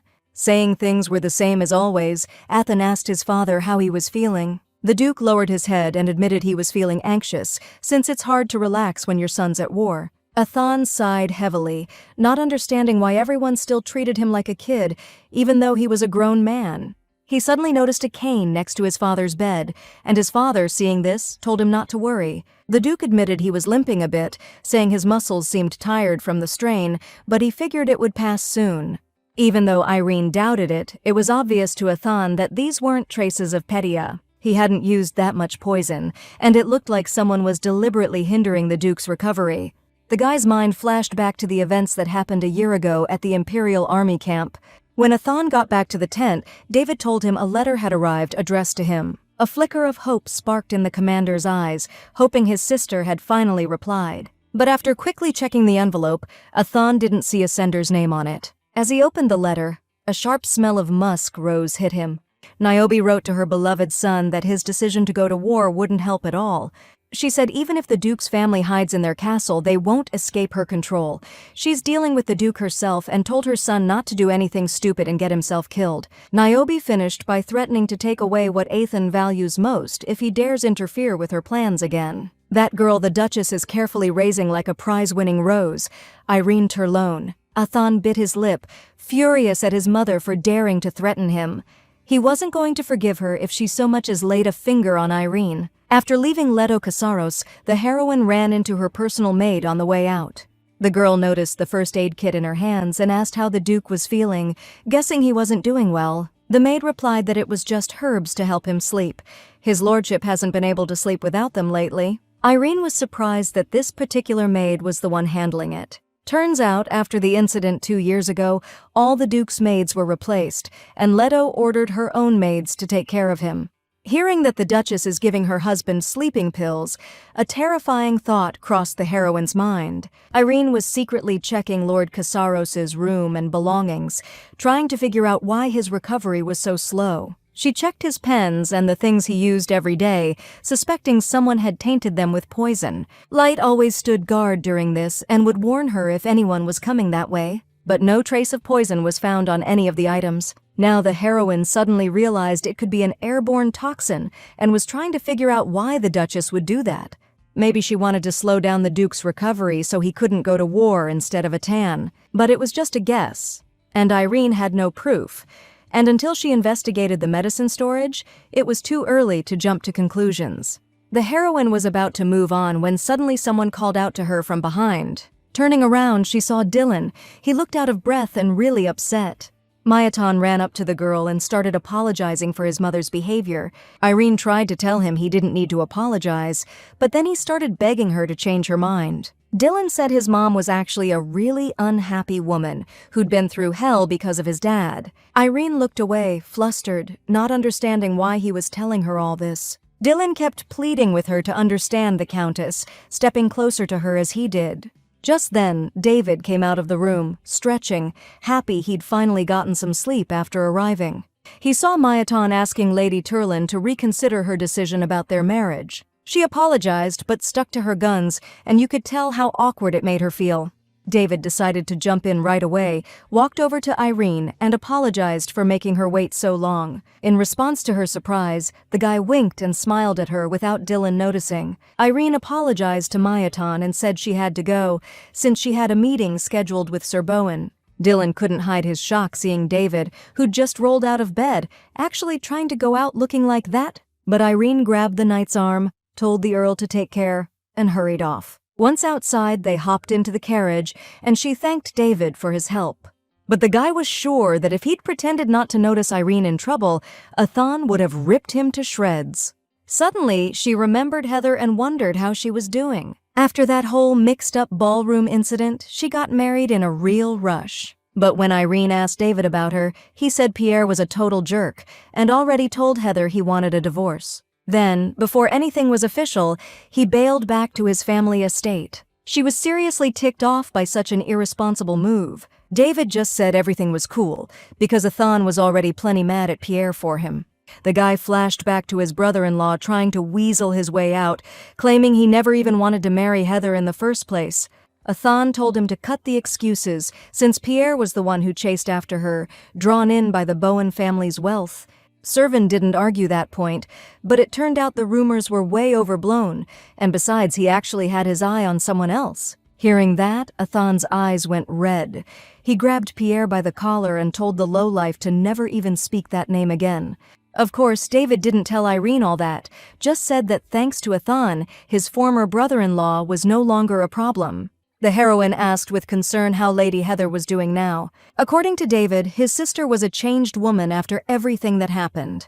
She didn't leave her room for days, then declared she wouldn't let anyone control her anymore and would become a strong person who makes her own choices. And now the responsibility of the family fell on Heather's shoulders, since their father was getting weaker every day, and her brother was away from home for a long time because of the war. Irene was glad to hear that the girl wasn't as timid and helpless as she used to be. David said Casaros helped them a lot, and thanks to him, he and his sister could finally look ahead. Since Atan came up again, she decided to ask the knight what he was like in war. David said he was merciless towards enemies, almost monstrous, but with prisoners, on the contrary, noble, like a saint. And before every battle, Atan performed some ritual, touching a necklace with his lips, then whispering a name, like he was praying. He'd say the name Irene, then give the order to advance, to victory, like that name was some kind of protective charm for him. Realizing what he'd said, David asked her not to tell the commander about this, because he didn't know how he might react. Tears welled up in her eyes after his story, because she herself had pushed Atan away, and he kept reaching out to her. That thought was interrupted by David's joking words that the devil shows up as soon as you mention him. She looked out the carriage window where they were hiding from Dylan and saw Atan. The tears dried on her cheeks, and a smile appeared on her face when their eyes met. Come to think of it, Athan always showed up for her right when she needed him most. The girl threw open the carriage door and ran to meet him. Maybe when the war's finally over and his grace is fully recovered, she can tell Athan what she couldn't 2 years ago. 2 days later, the emperor finally announced the end of the war, and a streak of good luck began for the duke's family. For his war efforts, his majesty bestowed the title of Baron upon Athan, which the prince was to present on his behalf. On the day the guest was to arrive, Athan told Irene not to speak to him, and the girl thought it impossible not to interact with His Highness. But it turned out they were talking about who would come to Casaros as a guardian for the boy he'd advised her to be careful around. Athan stated grimly that Marquis Baldo wasn't worthy even to look in Irene's direction. The heroine had heard that name before, and she knew this guy had a certain reputation with the ladies. Irene tried to explain to Athan that she was obligated to greet the guest, no matter what. The guy grabbed his head, sighed heavily, and said he just wanted to give her a heads up. If that Marquis tries anything funny with her, he'll take him out. No hesitation. The heroine got curious about what he knew about Baldo Atan, but he said she was better off not knowing. Now Irene was freaked out herself, even though she couldn't imagine exactly what the Marquis had done. The girl decided to ask David about it and found out that Baldo and Casaros were bitter enemies on the battlefield. That scumbag was trying to force himself on a prisoner, and Atan caught him in the act. Casaros was so furious he wanted to chop his head off right then and there, but the commanders stopped him. If he'd actually killed the Marquis, they would have had to start a war with the Marquisate after the war with the foreigners. Plus, Baldo was the prince's uncle and his guardian, and now Irene understood why Atan hadn't told her anything. David once again asked Lady Turlin not to breathe a word of this conversation to Casaros. Irene was totally deaf to him, trying to figure out why this guy of all people was showing up for the title ceremony and hoping nothing went sideways. Before long, the imperial carriages rolled onto the Casaros estate. Right on schedule, 11-year-old Leonid arrived with his guardian. Atten came out to greet the young lord after his long journey. But Leonid wasn't even thinking about being tired. His whole face was lit up with excitement. The prince was stoked to finally see a war hero with his own eyes. The kid introduced himself and asked Atan to just call him Leo, but Atan said he couldn't possibly address His Highness like that. The Marquis jumped right in, explaining that if they were too casual, it'd be tough for everyone else to keep the proper respect. The kid got all flustered, and with a sad little voice apologized for saying the wrong thing again. Atan knelt down on one knee in front of him and quickly reassured His Highness that he was happy to hear him say that. Then, with a smile, he offered to let him call him Lord Leo if he was okay with it. The prince's face lit up with another smile. He shook Atan's hand and said it would be an honor. The Marquis made a sour face, crossed his arms, and turned away. And just then, his eyes landed on Irene standing nearby, who had also come out to greet the guests. The girl flinched when Baldo looked at her and, without being obvious, gave her the once-over. The guy said he didn't expect to find such a knockout way out here in the sticks. The Marquis walked over to Irene and asked if she could spare him some time to chat while he was visiting. She tensed up, knowing how furious Atan would be if he saw them together. But when she glanced at him, it seemed like he was pretending not to notice, totally engrossed in his conversation with the prince. Turning back to the Marquis, she forced a smile and suggested he rest for a bit first, and then they could talk properly. Getting to his feet, Atan told Lord Leo that the butler would show him to his room. He suggested the prince get some rest and promised to meet up with him again later. Atan bowed, and Irene noticed he didn't even glance in her direction. Baldo pointed out that even though he and Casaros grew up together, they clearly weren't that close. Then he added that everyone has their place and sometimes things can just be awkward, you know? Irene didn't get why this guy was highlighting her status like that, like he was trying to remind her. But then the prince came over to her and said he understood how she felt. After all, he was Princess Serbe's cousin, and their interactions were pretty awkward too. The heroine thought Leonid's attempt to cheer her up was really sweet. Then the kid announced he had a brilliant idea.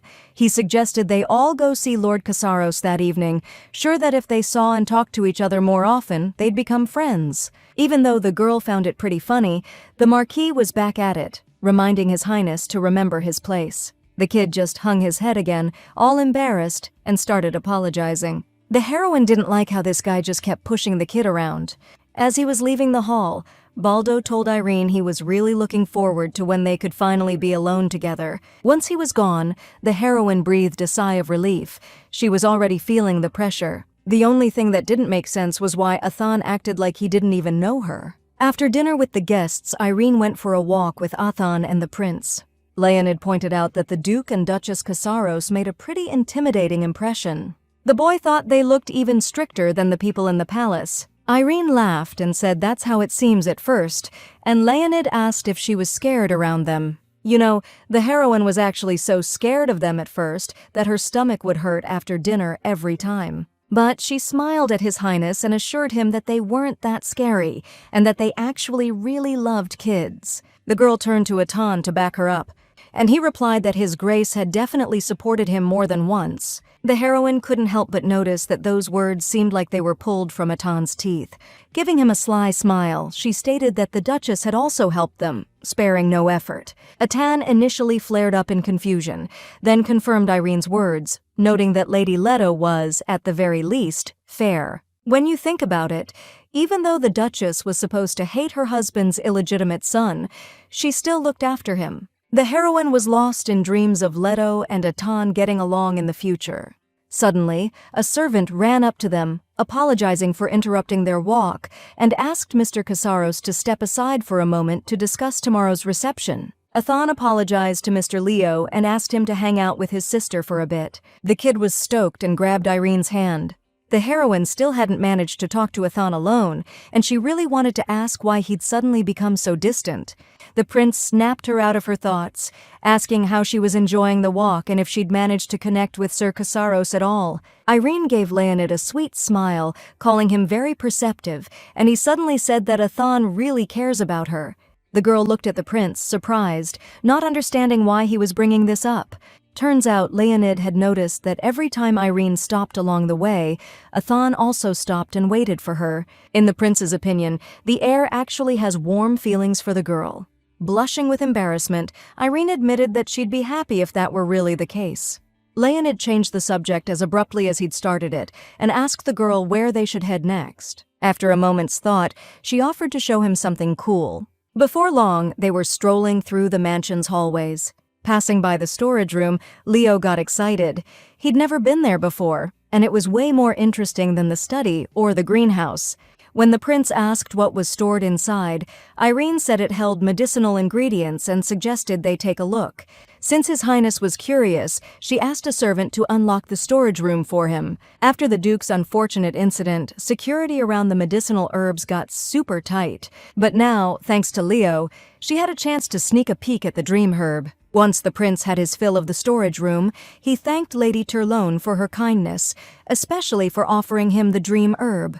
She replied that she needed to check if it was safe for His Highness first, and suggested he get some rest in the meantime. After saying goodbye to Leo, Irene hurried back to her room. But in the hallway, the heroine ran into Atan, who blocked her path. Irene asked him to let her pass, but the guy just silently grabbed her waist and didn't budge. Then he pulled the confused girl close and gave her a tight hug. Atan confessed he'd been acting like he didn't notice her on purpose so that creep wouldn't get interested. Cupping Irene's face in his hands, he added that it seemed like those pesky pests were still going to be a problem. Atan told her that she absolutely shouldn't meet with the Marquis alone. No way. He even suggested she blame it on the Duchess if she had to. Sure, that would work. Now the heroine understood that Atan had been ignoring her to protect her, and suddenly Irene thought she heard a voice coming from the study. And that voice definitely belonged to Marquis Baldo. But when Atan opened the door, the room was totally empty. The dude thought it was pretty weird, 'cause he was sure someone was in there. All of a sudden, Atan clamped his hand over Irene's mouth, grabbed her, and dragged her into the closet to hide. They were standing so close she could feel the heat coming off him. Atan told her to hold still, 'cause the situation was getting him a little worked up. Meanwhile, the Marquis actually showed up in the study. Casaros had no doubt that one day he'd take care of that guy for good. The heroine suggested they come out already, but Atan held her back and asked her to stay like that a little longer. The guy explained that Baldo might still be lurking somewhere nearby. Atan suddenly dropped his head in a weird way, and Irene reached out to his face to ask if he was okay. The guy pressed the girl's hand to his cheek and asked if he could kiss her. She was totally caught off guard by the question and looked down, but Atan said he was a grown man now. Irene's cheeks flushed, and she said she didn't see what difference that made, since he always did whatever he wanted anyway. Then Atan pulled her close, kissed her on the lips, and she kissed him back. Her hands went limp, and the little box with the herbs crashed to the floor. Looking into her eyes, Atan confessed that he was just so damn glad he'd met her in this messed up world. Later, he walked her to her room and stood in front of the door for a while, just lingering. Remembering the herbs Irene had been holding, he asked if she'd had any bright ideas about them. But she didn't want to talk about it just yet, and asked if they could save the conversation for later. Atan pointed out that she always got so serious when the Duke and Duchess came up, and Irene replied that it couldn't be any other way, since they raised her. Then, out of nowhere, he asks her if he proposed moving in together. Would she go with him? She was floored to hear Atan was even thinking about splitting from the Duke's family. Turns out it wasn't about that at all. He was about to get a barony and some land. And since the Duke was running things there, the guy figured it'd be smart to have his own territory. Plus, he thought Irene could live a more independent life there. She'd never even considered that she could actually live like that. She asked Athan if he'd leave alone if she said no, but he just smiled and said no way, he wasn't about to leave her hanging.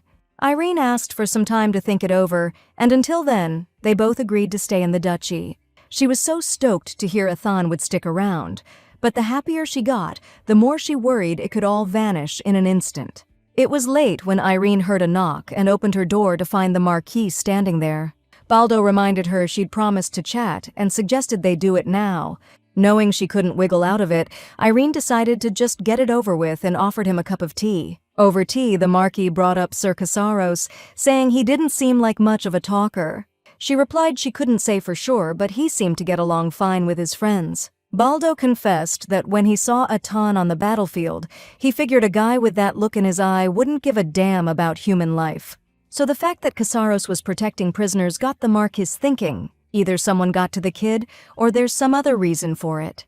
Irene coldly replied that she couldn't help him with that, and suggested Baldo just ask Sir Casaros himself. With that, she stood up, not wanting to continue a conversation that was all about Atan. A sickly sweet smile crept across the Marquis's face, and he claimed he was just trying to lighten the mood, but really he was only interested in Lady Turlin herself. The heroine tensed up and asked what could possibly be so interesting about her. Baldo wanted to know if she was genuinely that demure and helpful, or if it was just an act. Irene was disgusted by this boor's questions. The girl snapped back that it was an act, and she just hadn't forgotten how to treat people with basic respect. Then the heroine added that she hated it when people couldn't even manage basic etiquette. The Marquis was taken aback by the response at first, but then he grinned with malicious glee. Standing up, he declared that Lady Turlin was far more interesting than he'd imagined, and he'd love to get to know her better. Just as sharply and coldly, the girl replied that she had no interest in that. Baldo laughed at how frigid that sounded, then, glancing at his watch, remarked that time had really flown by. After saying goodbye until tomorrow's ceremony, the Marquis bowed and left the room. The heroine realized she'd lost it and said too much. Maybe she shouldn't have pushed him like that. Baldo had this look like he'd found a new plaything. Irene regretted not listening to Athan's advice and decided she shouldn't be alone with the Marquis anymore. The next day, tons of nobles showed up at the estate, invited for the title bestowal ceremony. Light excitedly peeked out the window at the guests while she got Lady Turlin ready for the event. Irene saw in the mirror that the dye hadn't completely washed out of the maid's hair yet. Noticing where she was looking, Light said it wasn't a big deal since hair grows back fast. But the heroine still apologized to the girl for not being able to protect her. The maid smiled and told her not to apologize. Suddenly something clicked, and she told Irene that the Duchess had been getting cards with weird messages for days. They said stuff like, "Mother of 7," and Lita wondered if the lady had heard anything about it. The main character was super surprised because she'd never heard anything like that before and didn't get what it meant. According to the maid, the servants were whispering that Lady Leto had been hitting the bottle pretty hard ever since. Irene figured it might be connected to the Duchess being so on edge. She thanked Lita, planning to dig into this and find out what was going on. Just then, Irene was told the pre-ceremony reception was about to start, and she hurried out of the room. As soon as she stepped into the courtyard, Lady Heather rushed over to her. She said something big, like a painting, had just been delivered to the hall. Everyone there was dying to see what was inside. The guests were all huddled around this huge canvas, trying to figure out who'd send something like that to a party. Whoever sent it was obviously trying to grab everyone's attention. The Duchess joined the crowd just then and ordered the servants to unwrap it and see what was inside. When the canvas dropped, everyone gasped. The painting showed a beautiful redhead surrounded by 7 kids. Our girl heard someone read the inscription on the canvas, "Mother of 7." Lady Heather pointed out that the woman in the painting had the exact same hair color as Irene, and even though the girl figured Lady Turlin was the model for the portrait, our girl knew who that woman really was. Same red hair, beautiful features just like a tan, a captivating vibe. Irene spun around and stared at the Duchess, horrified. She stood there, stunned, unable to tear her eyes away from the painting. There was no doubt anymore. The gift, those suspicious cards, it was all Niobe's doing. Leto swayed like she was about to pass out any second. Only one thought was racing through her mind. How dare Niobe pull something like this? Suddenly, the Duke's voice boomed from behind, ordering someone to take the painting down immediately. Frowning at the portrait, he told them to take Leto to her room so she could rest. Irene looked around, completely lost, trying to figure out what the heck was going on. And then, right next to her ear, she heard the Marquis's mocking voice saying the painting seemed to have killed the party vibe. The heroine jumped, not even daring to guess how long Baldo had been standing behind her. The Marquis announced that his family also supported artists, and so he felt qualified to comment on the painting. The brushstrokes, in his opinion, resembled the style of Genuab, a painter who had long been famous. Baldo said he could even get his hands on a list of his clients if he really needed to. Before Irene could even answer, Athan suddenly appeared behind her. He put his arm around the girl's shoulders, coldly thanked the Marquis, and said he could easily get the list himself. Baldo suddenly smirked and remarked that the relationship between the young people was obviously closer than that of ordinary siblings. Athan curtly told the Marquis to cut the crap and suggested he go see the prince, who was looking for him. Baldo bowed and headed off to see his nephew. Once they were alone, Athan asked if Irene was okay, and she said she was. She wondered if she should tell Athan about Niobe, then took his hand and suggested they step aside for a minute. Once they were sitting together on the bench, Irene said she understood everything when she saw the red-haired woman in the painting.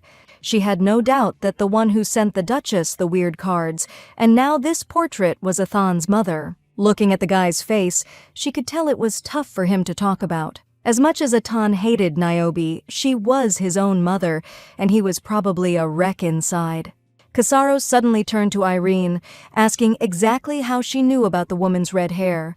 He didn't remember ever mentioning it.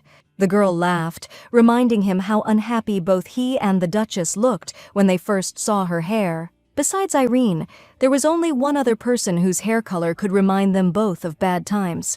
The heroine wondered what Niobe was aiming for, and she asked Athan about it. The guy replied that he'd always thought his mother was super selfish, but now he was starting to think he was wrong about her. Maybe all this time she just wanted everyone around her to be miserable. In Atan's opinion, Niobe probably figured if she couldn't have something, she'd rather just burn it all down. The heroine was already reeling from his words, but then he dropped a bomb that completely floored her. Athan figured that the reason his grace wasn't recovering could be his mother's doing. He revealed that Niobe originally planned to off the Duke during the war, since his death on the battlefield could easily be passed off as an enemy attack or an accident. But since Athan went to war instead, her plan went sideways. When asked how he knew all this, the guy explained that he actually met with his mother in the Imperial Palace 2 years ago. Niobe offered Athan a deal.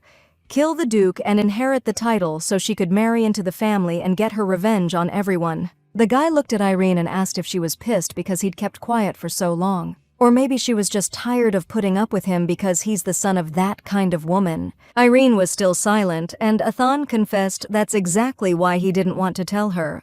The girl looked up at him and asked if he poisoned the Duke 2 years ago on purpose, just so Niobe couldn't kill him. So, it finally clicked for her. Athan set this whole thing up to go to war in the prince's place. The tears started flowing because back then she was clueless, and that's why she treated him so badly. Athan rushed to wipe away her tears, but she just couldn't calm down. She never even told him how she felt, and she probably looked like a total idiot. Athan pulled Irene close, begging her not to be mad, admitting he should have told her everything from the start. She called him a dummy, saying she wasn't mad. It's just that 2 years ago, when he took everything on himself and went to war, they didn't even say a proper goodbye, and she didn't write to him. Just then, a servant called the master to the ceremony, and Athan asked Irene to come with him. Smiling, she wiped the tears from her eyes and followed him. The guests were already gathered in the hall, and everything was ready for the ceremony to begin. Prince Leonid approached Irene and enthusiastically thanked her for the gift. His Highness said he tried the dream herb last night and actually got some sleep. Last night, the heroine checked the herbs, found no toxins, and took them back to Leo's room. If Athan was right, all this could really be his mother's doing. Now at least we can stop suspecting the Duchess and figure out how Niobe pulled this off. The prince was super stressed and worried he'd screw everything up. Athan tried to calm him down, saying the title ceremony was just a formality, so Leo could read the oath quietly, just loud enough for him to hear. He winked at the prince, adding that it didn't matter if everyone else understood him, because he'd still become a baron. When the time came, Athan smiled and suggested Leonid go together. Irene used to think Athan was unfriendly to everyone but her, but it turned out he was surprisingly gentle with kids, which was, strangely enough, unexpected. Irene suddenly wondered if Athan would be as gentle with his own kids if he ever became a father. Catching herself thinking that, she was shocked at what was even going through her head. The ceremony began, and Prince Leonid announced that he was bestowing the title of Baron upon Athan Kasaros. Athan, in turn, swore an oath before His Highness, the Emperor's representative. He promised that his sword would serve the Emperor's will and be drawn in the name of His Majesty. The heroine watched the ceremony with a smile, listening to the girls in the crowd gushing about how unbelievably hot Athan was. When the ceremony ended, Kasaros told Mr. Leo that he did a great job. But there was no response for some reason, and the prince dropped the scroll from his hands. The next thing you know, Leonid collapsed unconscious right into Athan's arms, who managed to catch him. The guy, with terror in his eyes, ordered someone to get a doctor. Stat. Chaos erupted in the hall as the Duke ordered all the gates locked down immediately. The doctor who rushed over diagnosed a loss of consciousness, said His Highness was out of danger, so things calmed down for a bit. The Marquis announced to everyone that the prince seemed to have fainted from overexertion, and even though the event wasn't over, they called it an accident and left it at that. That's what they thought in the duchy until the next day, when Leonid woke up and couldn't get out of bed. The Duke ordered the servants to find out exactly where the prince had been, what he'd eaten, and who he'd talked to. The kid claimed nothing hurt, he just felt sleepy and had zero energy. Plus, he kept having these weird dreams, like he was splitting into multiple people and then becoming one again. It didn't seem like a dream to the heroine at all, more like a hallucination. Suddenly, Leonid looked at Irene and asked her to burn that dream herb again, because he wanted to get some more sleep. The room went silent, and everyone stared at the girl in shock. When it finally clicked for her, she leaned against the table, feeling like the floor was giving way. There was no doubt about it. The Duke and the Prince had the exact same symptoms. She yelled at the maid to immediately bring the dream herb that His Highness used last night. After examining the herbs, the healer confirmed Irene's suspicion that a Rhinos herb had been mixed in. Since a Rhinos herb isn't poisonous, yesterday's toxicity test didn't show anything. Lady Leto asked the healer what the consequences of all this could be. Meanwhile, the Duke approached and silently stood next to Leonid's bed. Irene answered instead of the healer, stating that this herb also has calming properties, but it's not used as a sleeping aid. Mixed with other herbs, it can cause temporary muscle paralysis, or even, let's just say, visions. The healer confirmed the girl's words, adding that it was likely the cause of His Highness's fainting spell. The heroine no longer doubted that the Duke couldn't recover because of the dream grass. Since he was inhaling it every day, the strength wasn't returning to his muscles. In that case, the Duchess, who managed the apothecary's warehouse, could be under suspicion. Judging by her facial expression and how her whole body was shaking, Leto understood that perfectly well herself. And at that very moment, Marquise Baldo suddenly suggested interrogating the manager of the Duke's warehouse first. Leto started shaking even more and she was ready to confess. However, the Duke suddenly cut her off, stating that the culprit wouldn't use such an obvious method. He didn't rule out that someone paid the herb supplier to swap it out. Irene was struck by how quickly and without hesitation the Duke stood up for his wife. Once the dust settled, the heroine was called in by His Grace to help with the investigation. First, they needed to check out the herb merchants and delivery guys. The Duke asked the girl how long it would take him to recover, considering he'd been inhaling this herb for the past 2 years. Irene replied with a smile that, according to the books, it should take approximately a few weeks.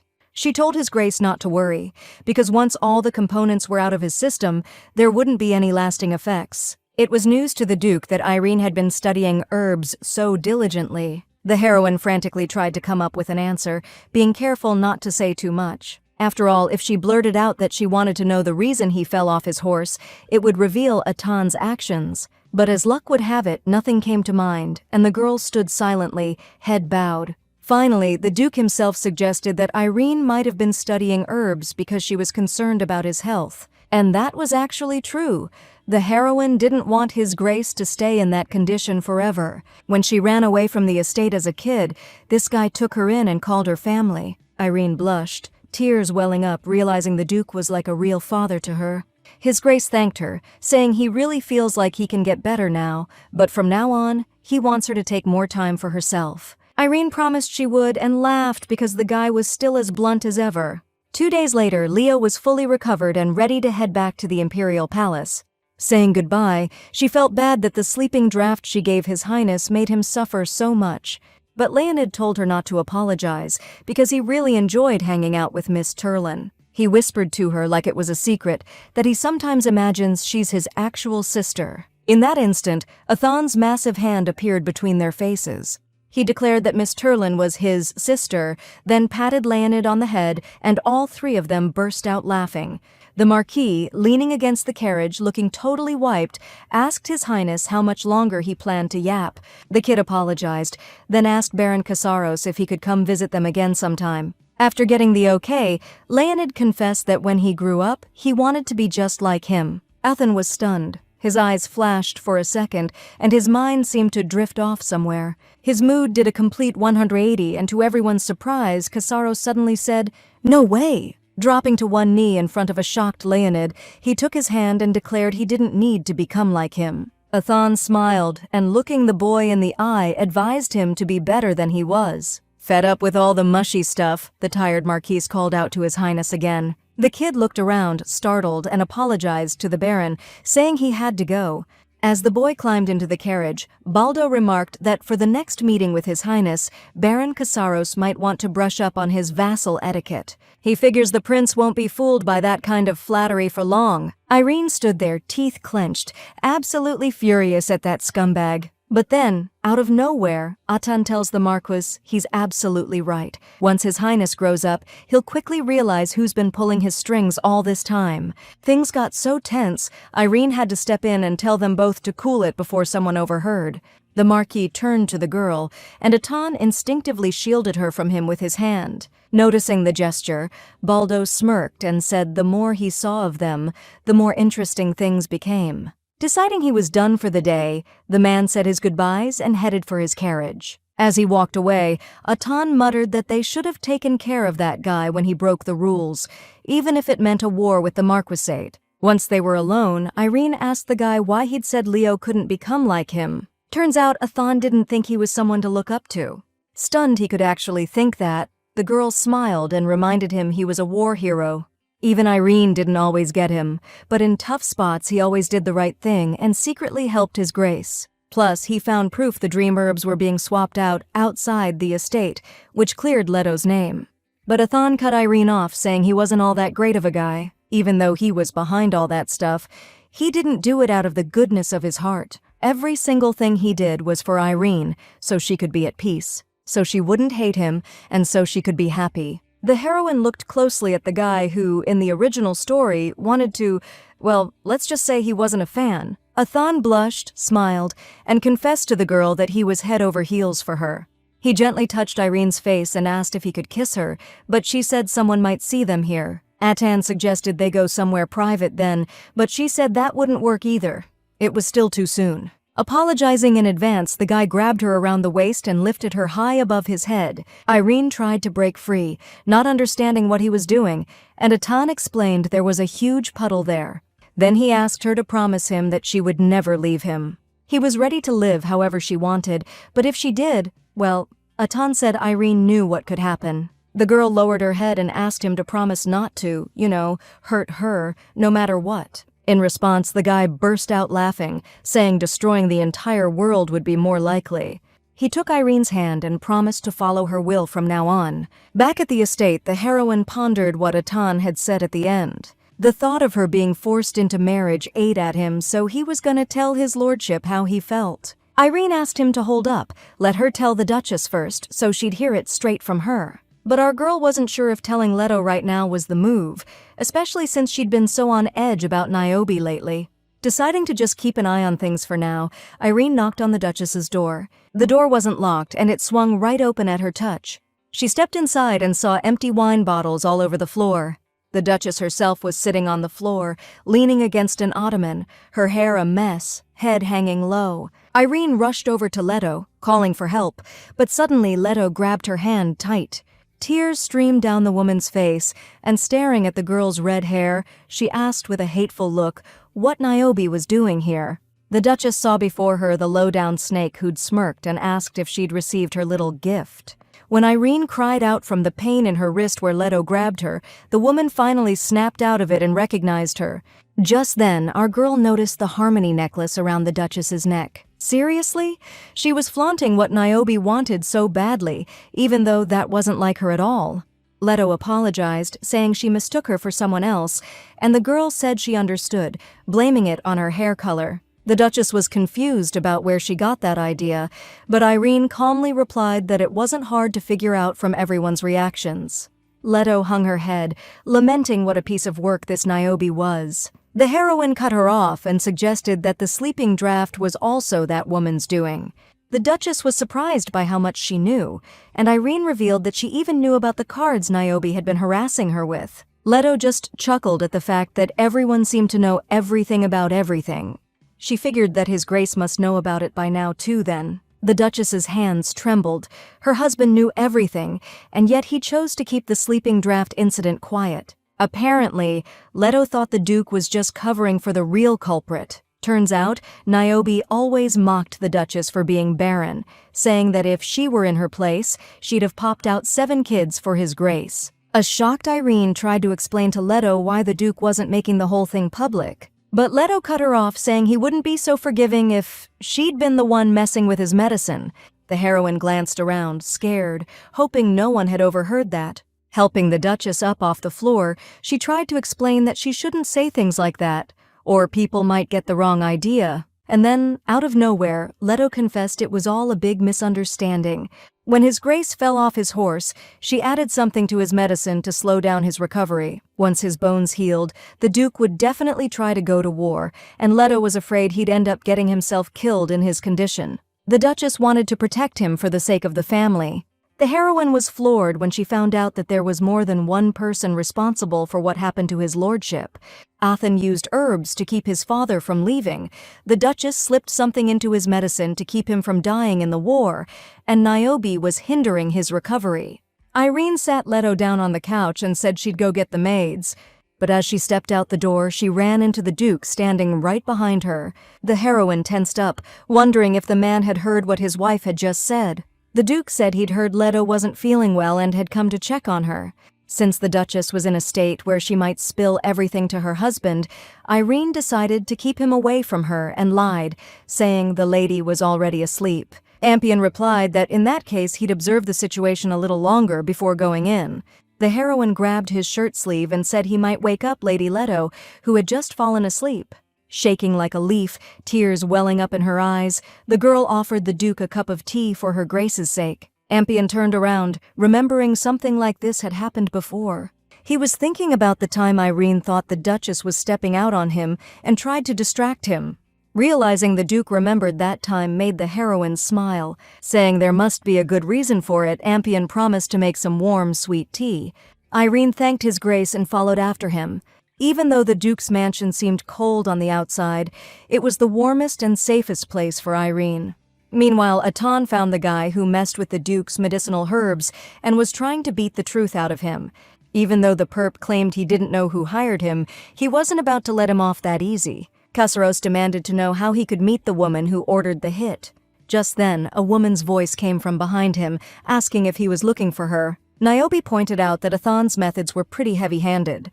Then, with a smirk, she asked if it was because he was so attached to his mother. Kasaros let go of the guy he'd been questioning and told him to scram. Once they were alone, he told Niobe that she was playing a dirty game. He wondered why she didn't just take out the Duke already. At first, Athan thought her plan was to gradually weaken Ampion and fake a natural death, but he knew Niobe wasn't the type to use such cowardly tactics. The guy realized it was just a game to her, and she was just making her presence known in the Duke's house for kicks. After listening to her son's speech, Niobe burst out laughing.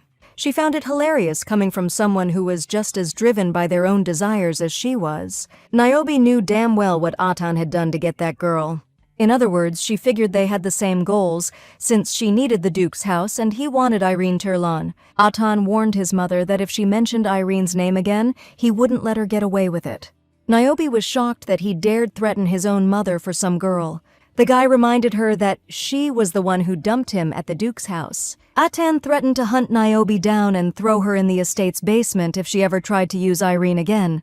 He said he wouldn't hesitate like the Duke or the Duchess trying to protect her reputation, but would use his power and resources to corner her until he caught her. Atan turned to leave, telling Niobe to remember something for good measure. The first time was in the letter sent to the battlefield, and the second is today. And if Niobe dares to mention Irene a third time, she's toast. Left alone, the woman was shaking with rage, realizing her son was just as hot-headed as she was. Niobe figured that if she dumped Atan at the Duke's mansion, he'd go off the rails on his own, but that girl seemed to have really changed him. Not wanting Irene to control her son, the woman figured his feelings would definitely cool off if the one he cared about betrayed him. Niobe smiled, finally remembering the name Dylan, the guy who was also crazy about that girl. The next day, the Duke summoned Atan and announced that it was time for him to get married. In his opinion, the Stefan Marquisat would be the most suitable option. Atan knew perfectly well his father meant a political marriage, but he refused without a second thought. Turns out, the Marquisate had agreed to support the duchy's finances, and in return, since Jupiter had just become Marquis and his position wasn't stable yet, he wanted to secure some backing. So, as a bride, Jupiter Stefan offered Lady Hestia, but Atan didn't care who it was, because he wasn't even thinking about agreeing in the first place. He told his dad not to sweat it, promising he'd handle the money troubles. After mulling it over, the Duke suddenly asked if Atan already had a girl. The guy instantly remembered his promise to Irene, to let her break the news to the Duchess first. So, he said that wasn't it, and asked his dad to let him handle things his way for now. In that case, the Duke told Athan to deal with the Stefan Marquisat himself. He dismissed his son if he had nothing else to say, but for some reason he didn't move. After a short silence, Athan announced he needed to talk to the Duke about Irene. Soon, she found out Athan wanted to take her away for a couple of months. His Grace gave the go-ahead so they could both attend the Stefan Marquis's wedding. And while they were at it, they could swing by the barony to check out Athan's lands. Dude was stoked to hear Irene was hyped about checking out his land, said she'd wanted to for ages. But then it hit her. She couldn't just bail for that long right now. Athan's mood totally tanked when she asked for some time to think it over. But he pulled himself together quick and asked with a smile if it had something to do with his Grace's health or the Duchess's condition. Athan said Irene didn't need to feel obligated this time, 'cause the Duke gave them the green light. According to him, Amshin Kasaros's words were practically an order. Truth is, Athan asked for permission to take Irene to Marquis Stefan's wedding and got the okay. But then he added he wasn't planning on heading back right away. And since his sister had been working for that family harder than anyone, he wanted her to get some R&R. The Duke was totally on board with his son and asked him to pass on a message to Irene. He just wanted her to forget about her family, at least while she was on vacation, and focus on herself. Those words really hit her hard and she smiled. Athan told her to start packing since they were leaving in a few days, and got up from the table. Irene thought he was upset with her because she'd asked for time to think. A few days later, they were all packed and ready to hit the road. Athan still seemed a little off. Usually he'd sit next to Irene, but now he was across from her, sadly staring out the window. The girl decided to ask if he was mad, and Kasaros said she was like a butterfly. He thought they were connecting because she landed on his hand, but the second he tried to hold on, she fluttered away. Irene tried to explain that she wanted to go with him. She was just trying to consider everything. Athan cut her off, guessing that she probably hadn't told the Duchess about them yet. Her skin crawled under his intense stare, and just then the carriage pulled up to the Marquisate gates. Kasaros hopped out first to help Irene down. The heroine figured Athan probably thought she was having second thoughts about their relationship. She decided to clear the air with him tonight, so there wouldn't be any misunderstandings between them. As she stepped down, she misplaced her foot and stumbled. Irene yelped and fell right into Athan's arms, who asked, startled, if she was okay. The guy told her to watch herself, pointing out that he had offered her his hand. The girl leaned into him, apologizing. Making sure she hadn't twisted her ankle, Athan led her toward the Marquis's residence. Hestia, who came out to greet them, remarked that they were as close as ever. The girl gave a polite bow, greeting Baron Kasaros. But when she greeted Lady Turlin, she shot her a sideways glance that made Irene uneasy. Watching Hestia chat with Athan, the heroine thought maybe it was just her imagination. Following his sister, Marquis Stefan himself came out to greet the guests, still not used to his new title. Jupiter noticed they'd already said hello to his sister. And since they were talking about marriage, he asked them to be friendly with each other. Hearing about Athan's marriage to Hestia, Irene looked at him in surprise, but he just stood there, staring blankly. Since the heroine was hearing this for the first time, her emotions immediately showed on her face, and she clutched her hands to her chest, helpless. Turning to Jupiter, Athan claimed his sister had just twisted her ankle and asked him to escort her to the lounge. Hestia, with a smile, volunteered to personally accompany Lady Turlon. Even though Irene didn't want to trouble the girl, she offered her arm and led her into the estate. After thanking Hestia, the heroine turned and told Athan she'd see him later. He just gave her a cold nod in response, staying in the courtyard with Jupiter. After settling Irene into an armchair, Hestia told her not to thank her, since they'd been friends since childhood. The heroine smiled, though she seriously doubted whether their relationship could even be called friendly. Even now, seeing Hestia sent shivers down her spine, just remembering that incident. Because of her, a maid was accused of theft, and they, took care of her. Hestia was just scared her mom would scold her, so she pretended she didn't know anything. The girl offered to examine Lady Turlin's ankle and knelt down by her foot. And even though Irene tried to convince her she could do it herself, Hestia kept insisting. Lifting her chin, she looked the girl in the eye and declared they might just become family soon. The heroine asked if marriage talks had really gone that far already. Hestia feigned surprise that Miss Turlin hadn't been informed. Then she suddenly added that, well, since it concerned the Duke's heir's marriage, maybe it shouldn't be discussed with those outside the direct line of succession. Noticing Irene's pursed lips, Hestia started apologizing, insisting everyone knew how important a guest she was in the duchy. Composing herself, the heroine replied that it was fine, and the girl was absolutely right. Just then, Vesta suddenly entered the room and ordered her sister to cut it out. She glared at Hestia, arms crossed in a combative stance. Losing patience, Vesta reminded her sister that she'd warned her to watch her mouth. The girl had no doubt the Baron wouldn't be thrilled with her comments. Hestia tried to explain herself, but Vesta cut her off, telling her to hurry to Jupiter, who was looking for his sister. After she left, the girl glared after her for a while, still fuming. Vesta scoffed, saying that girl hadn't changed a bit, still saying such awful things without even thinking. Irene laughed, remarking that the relationship between the sisters hadn't changed either. When asked how she was doing, Vesta replied that lately, just the sight of both her brother and Hestia really got on her nerves. Hestia's saying she'll marry a guy who couldn't care less about her, then throws a fit about it. And Jupiter's about to tie the knot, but behind the scenes, with that questionable woman. Vesta suddenly went silent and apologized, admitting that for some reason she always felt like she was embarrassing herself in front of Irene.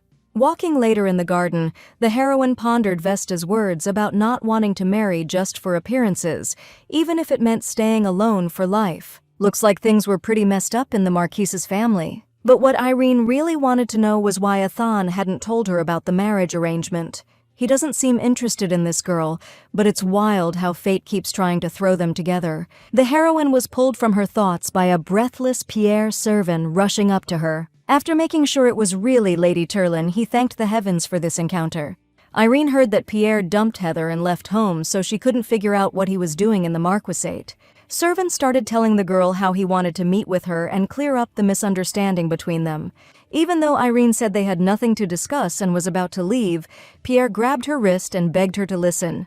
The heroine flared up, demanding he let her go, but he kept pleading with her to let him speak, saying he'd been searching for this meeting for so long. According to Pierre, he'd been trying to meet with Lady Turlin all along, but one person kept getting in his way. He was talking about Athan Casaros, and Servin had some intel about him. Pierre claimed that his relationship with Heather and their subsequent engagement was all his doing. Irene sighed heavily and told him that the courtship and the marriage were his choice. So his recent comments were totally out of line when it comes to Heather. Plus, she didn't get why he was telling her all this now, so she asked to be excused. Servin was now sure that Lady Tyrion knew about it too, and just as Pierre was about to confess who he really had feelings for, they were interrupted. Jupiter called Servin out, chewing him out for being disrespectful to their guest. He told him to get back to his room, now, unless he wanted to be shipped back to the Earl's estate. Even though Pierre tried to say he wasn't finished talking to Miss Tyrion, the Marquis repeated his order, all thunder and lightning. After Servin left, Irene remembered he was related to Jupiter on his mother's side, which was probably why he was invited to the wedding and allowed to stay in the house. The Marquis apologized to the girl for Pierre, trying to convince her he wasn't usually so rude. The heroine thanked him for his help, and Jupiter confessed he'd spotted the red hair from afar and rushed over, thinking it was someone he knew. It wasn't lost on the girl that the Marquis had said something similar before. After all, back when they first met, Mr. Stefan had mistaken her for someone he knew. So Irene pointed out that this person must be very dear to the Marquis, considering he came running so fast. Jupiter got a little flustered, then admitted that was definitely the case. Later, this episode kept replaying in the heroine's head. If the Marquise had mistaken her, then that person was also a woman, even though such a vibrant hair color was so rare. And right at that moment, Irene happened to overhear a conversation between the maids. They were feeling bad for the girl who was about to become the Marchioness, since the wedding was set for the day after tomorrow, and the groom was off in another wing, you know, with a redhead. That's why the marriage had been postponed for years, and finally the other side couldn't take it anymore and hastily organized the wedding. When they get married, things are gonna be real awkward. The maids realized we could hear them, clammed up real quick and scattered like roaches. So the heroine's suspicions were right. The woman the Marquis mistook her for was his mistress. Then, out of nowhere, some girl starts yelling at Irene from behind, flipping out about her leaving the outbuilding. It was Miss McCain, totally losing it, because the guests were already showing up left and right. Irene turned around, gave the girl a tight smile, and said hello, and only then did she shut her trap. McCain started apologizing, saying she mistook Miss Turlone for someone else. The wedding was practically tomorrow, so the girl admitted she was a little on edge. From that reaction, the heroine knew right away that McCain knew about her fiancé's side piece. The girl changed the subject and asked how the Duchess was doing, saying she'd love to pay her a visit. Irene smiled back but started worrying about Leto herself, 'cause when she left, the lady wasn't feeling so hot. Meanwhile, the Duchess was lying in bed, eyes still closed. When the maid walked in, she saw His Grace standing right there by the bed. The servant brought cool towels, since the Duchess was burning up with a fever. Ampion rolled up his sleeves, told the girl to get out, and said he'd take it from here. Alone with his wife, he sat beside her on the bed and gently wiped her face with a cool towel. Leto felt him there and called her husband by his first name. She only called Ampion that before they were married, so he figured she must be dreaming about the old days. The Duke whispered to his wife, all worried that he was right there with her. She was so hot, and she lovingly pressed his cool, welcome hand against her cheek. Ampion told Leto to get some more sleep and promised he'd do his best to bring her fever down. The Duke looked sadly at his wife, gently stroked her cheek, and begged for her forgiveness. When Leto came to, she sat up in bed and asked Irene to bring her some water. Only when she turned her head did she notice Ampion sitting nearby, staring intently at her. He got up to pour the water and reminded his wife that Irene had gone to the Marquis's estate. Only after he spoke did the Duchess remember that the girl had indeed come to say goodbye before leaving. Then she noticed a basin of water next to the bed and wondered if the Duke himself had been taking care of her. Ampion nodded silently, and Leto turned away and asked why he had to take on the work of a maid. The Duke replied curtly that he had simply come to check on her. He headed for the door, saying as a final thought that Leto looked very worn out and advising her to take care of herself.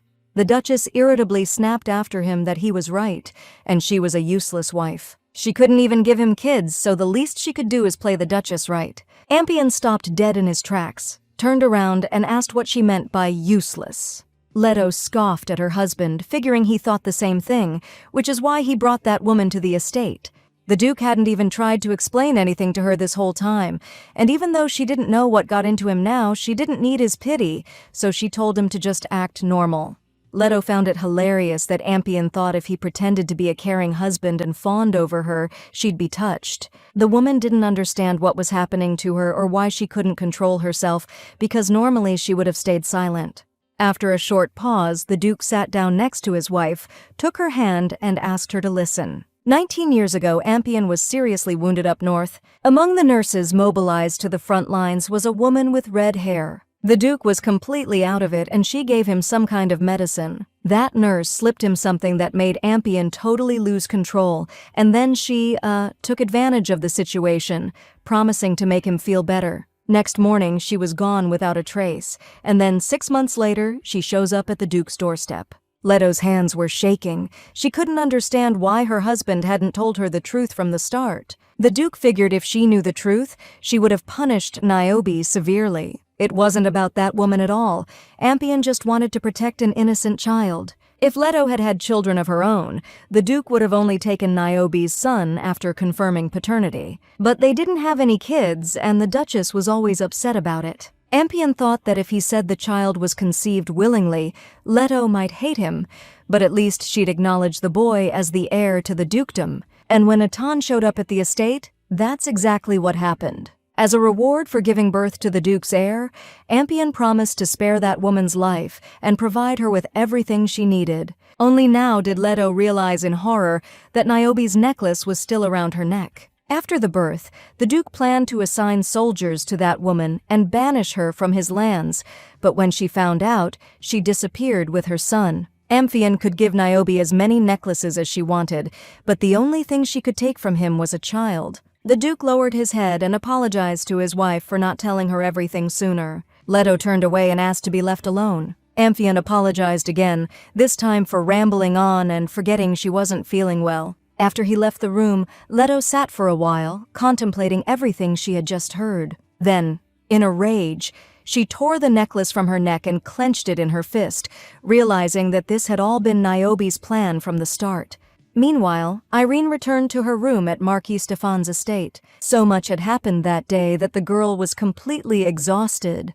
She walked into the room and found Athan standing by the window, arms crossed. Hearing Irene's footsteps, he turned, glared at her, and snapped, "Where the hell have you been?" Kasaros's gaze was so cold it sent shivers down her spine.